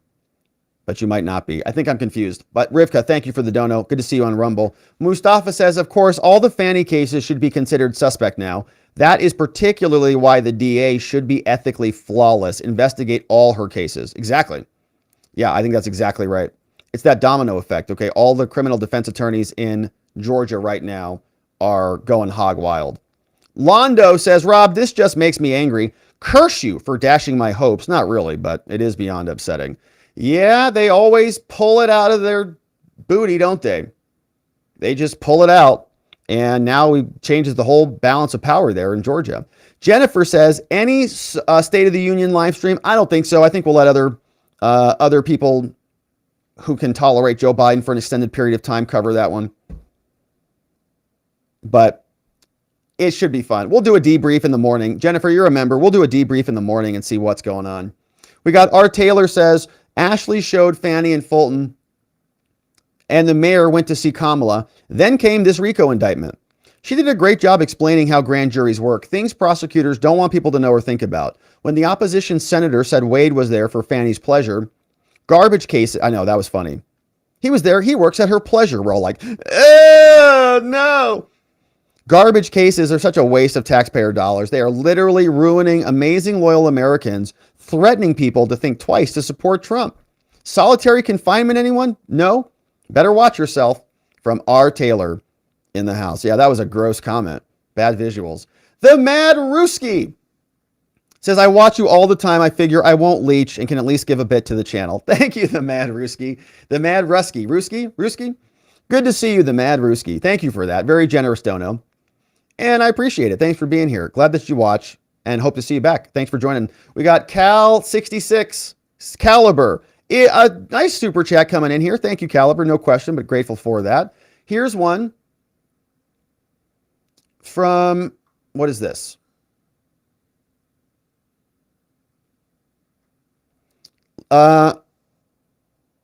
Here's what it says.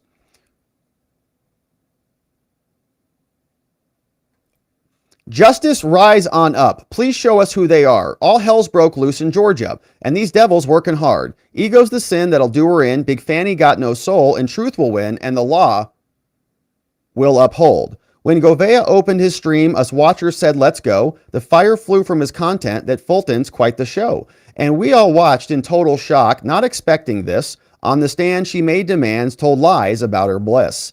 When that devil finished, we all knew just what they'd done. She sat down in that chair. Her lies left us stunned. Soon we'll revel. On the day we know they've all been beat, high we'll raise that freedom symbol and toast to liberty's feet. Govea will say, devils, don't come back. Don't you ever try again. I done told you, Democrats, the watchers are here. Amen. That is from 51K in the house, I do believe. And 51K, what a beautiful poem. And thank you for sharing that with us. The Watcher fam marches on. Thank you for that, 51K. We got Felix says, everyone is seeing the Rodham Clinton tactics. We're watching it on display right now. Our Taylor says, ethics committees canceled because DAs don't have ethics, LOL. Powerfully connected, corrupt politicians with deep pockets most likely set this RICO case up and will continue to use any means possible behind the scenes to destroy and to win. It's happening. The gears are moving there in Georgia. We got Pamela says, I have to chuckle about Wade not wanting his kids affected by his divorce. I wonder what his kids think of all this. They're probably grossed out too. They're probably hanging with mom saying that dad's a total loser. Tiger Shark is here. What's up? Gifting another membo. Welcome aboard, B Crouch. Zone Girl says, I thought the senator was shocked that she talked with authors of the newly released book before a jury has been called. Nothing like dirtying the jury pool, plus more sullying it in the churches. And Felix says, the State of the Union messed up from the floor up because of Trump. Trump. Spawn Dog says, been there with you since the beginning. I was there when Miss Faith was even behind the scenes. That's a long time ago, Spawn Dog. You've been here for a while, and we're very grateful to have you. Thank you for the dono and the shout out. My friends, let us say hello to our friends on the X platform before we wrap it up. We are going over to watchingthewatchers.locals.com for our members only debrief, and we would love to see you join us over there. But let's see who is on the X and who is here in the house. That is not what I wanted. This is what I wanted. How many people are watching us over here?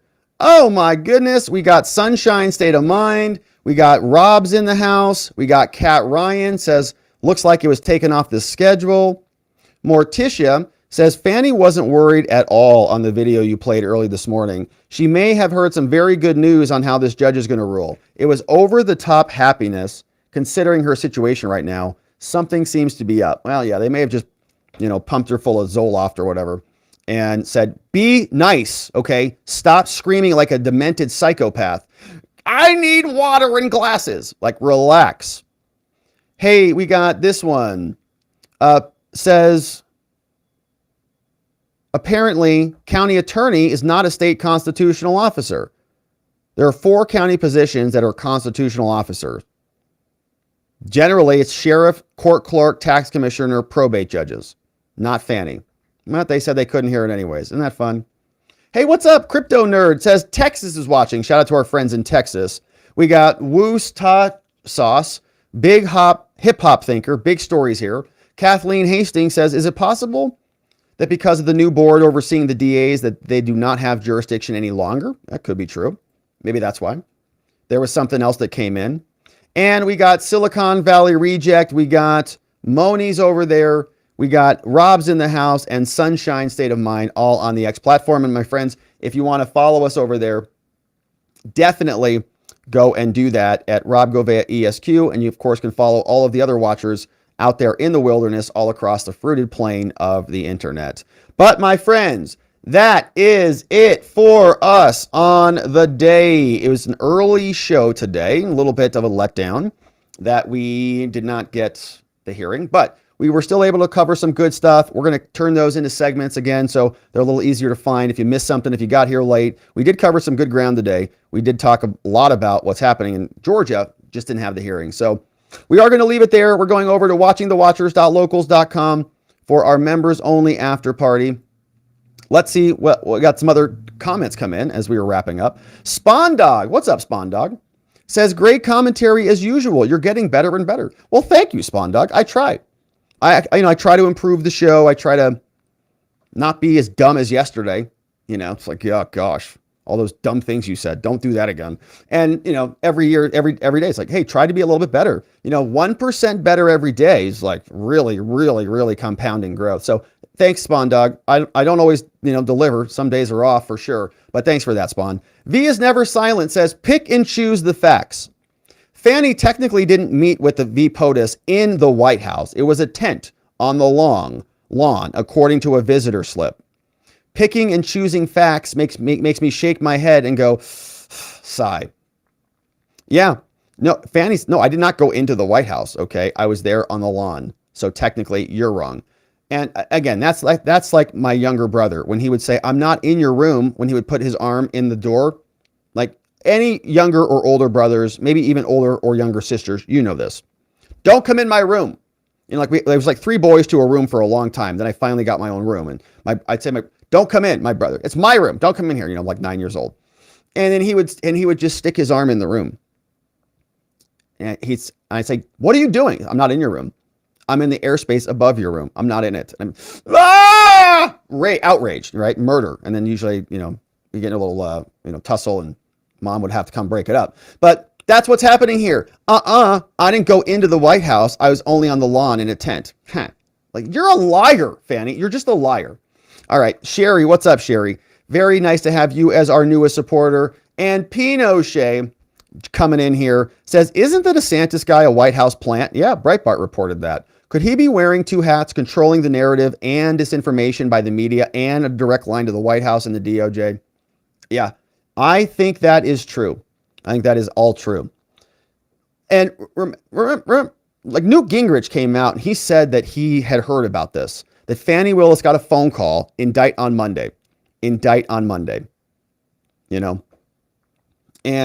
she did. She came back out and indicted on Monday. Came back out like 11:30 at night. We did it. Okay. So, very cool, very cool. Thank you for that, Pinochet's helicopter tours. And that, my friends, thank you all so much for the incredible donos. It was a beautiful morning, even though our plan was a little bit deviated. We still hit some good stuff and some good ground. And of course, we are going to be back here tomorrow to do it all again. So, thank you for joining, subscribing, checking out all the links in the description, including watcherlodge.com. Don't forget about our new calendar at robertgovea.com. Our team is actively calendaring all the stuff, so you're going to see a lot more stuff be populated on there. And the show times are on there, so we'll move the show around. If you have any questions about any of that, check the calendar and add it to your calendar, and that way you get notifications, right? The event pops up, and you can be notified about what's happening. So check it out. We're going now to watchingthewatchers.locals.com. And we'd love to see you there. Before we wrap it up, we want to thank our mods and our meme smiths who are so beautiful and mod down the fort for us. Our friends Vienticus Prime in the house, K-Bean modding down for us, Just Cause, Playin' Hooky, our friend Ronnie, Zulu, Beyond Geo. We have Zach Nichols, John Allen, Janek, Dog Digger, and Donut Mind Me helping keep things nice and orderly, clipping away for us. And our friends, thank you so much for the help. I know it's busy on these busy streams. We also have our meme smith, Sleepy Dog Lee, Nathan NA10, and over on Locals, Geegum Geegum, making this place nice and beautiful. But that, my friends, is it for us on this beautiful, beautiful Thursday. We are going over to watchingthewatchers.locals.com. We're going to debrief, see what some of the comments look like, and hang out, talk about whatever comes up. Come and join us, my friends. Otherwise, we will be back here in the morning to get into it all tomorrow afternoon, normal time. I don't think we have any events tomorrow, so tomorrow will be normal time, member stream in the morning, live show in the evening, and we need to see you right back here so that together, with your help, we can shine that big, beautiful spotlight of accountability and transparency down upon our system with the hope of finding justice. Make it a beautiful, incredible day, my friends. I'll see you right back here tomorrow. Bye-bye.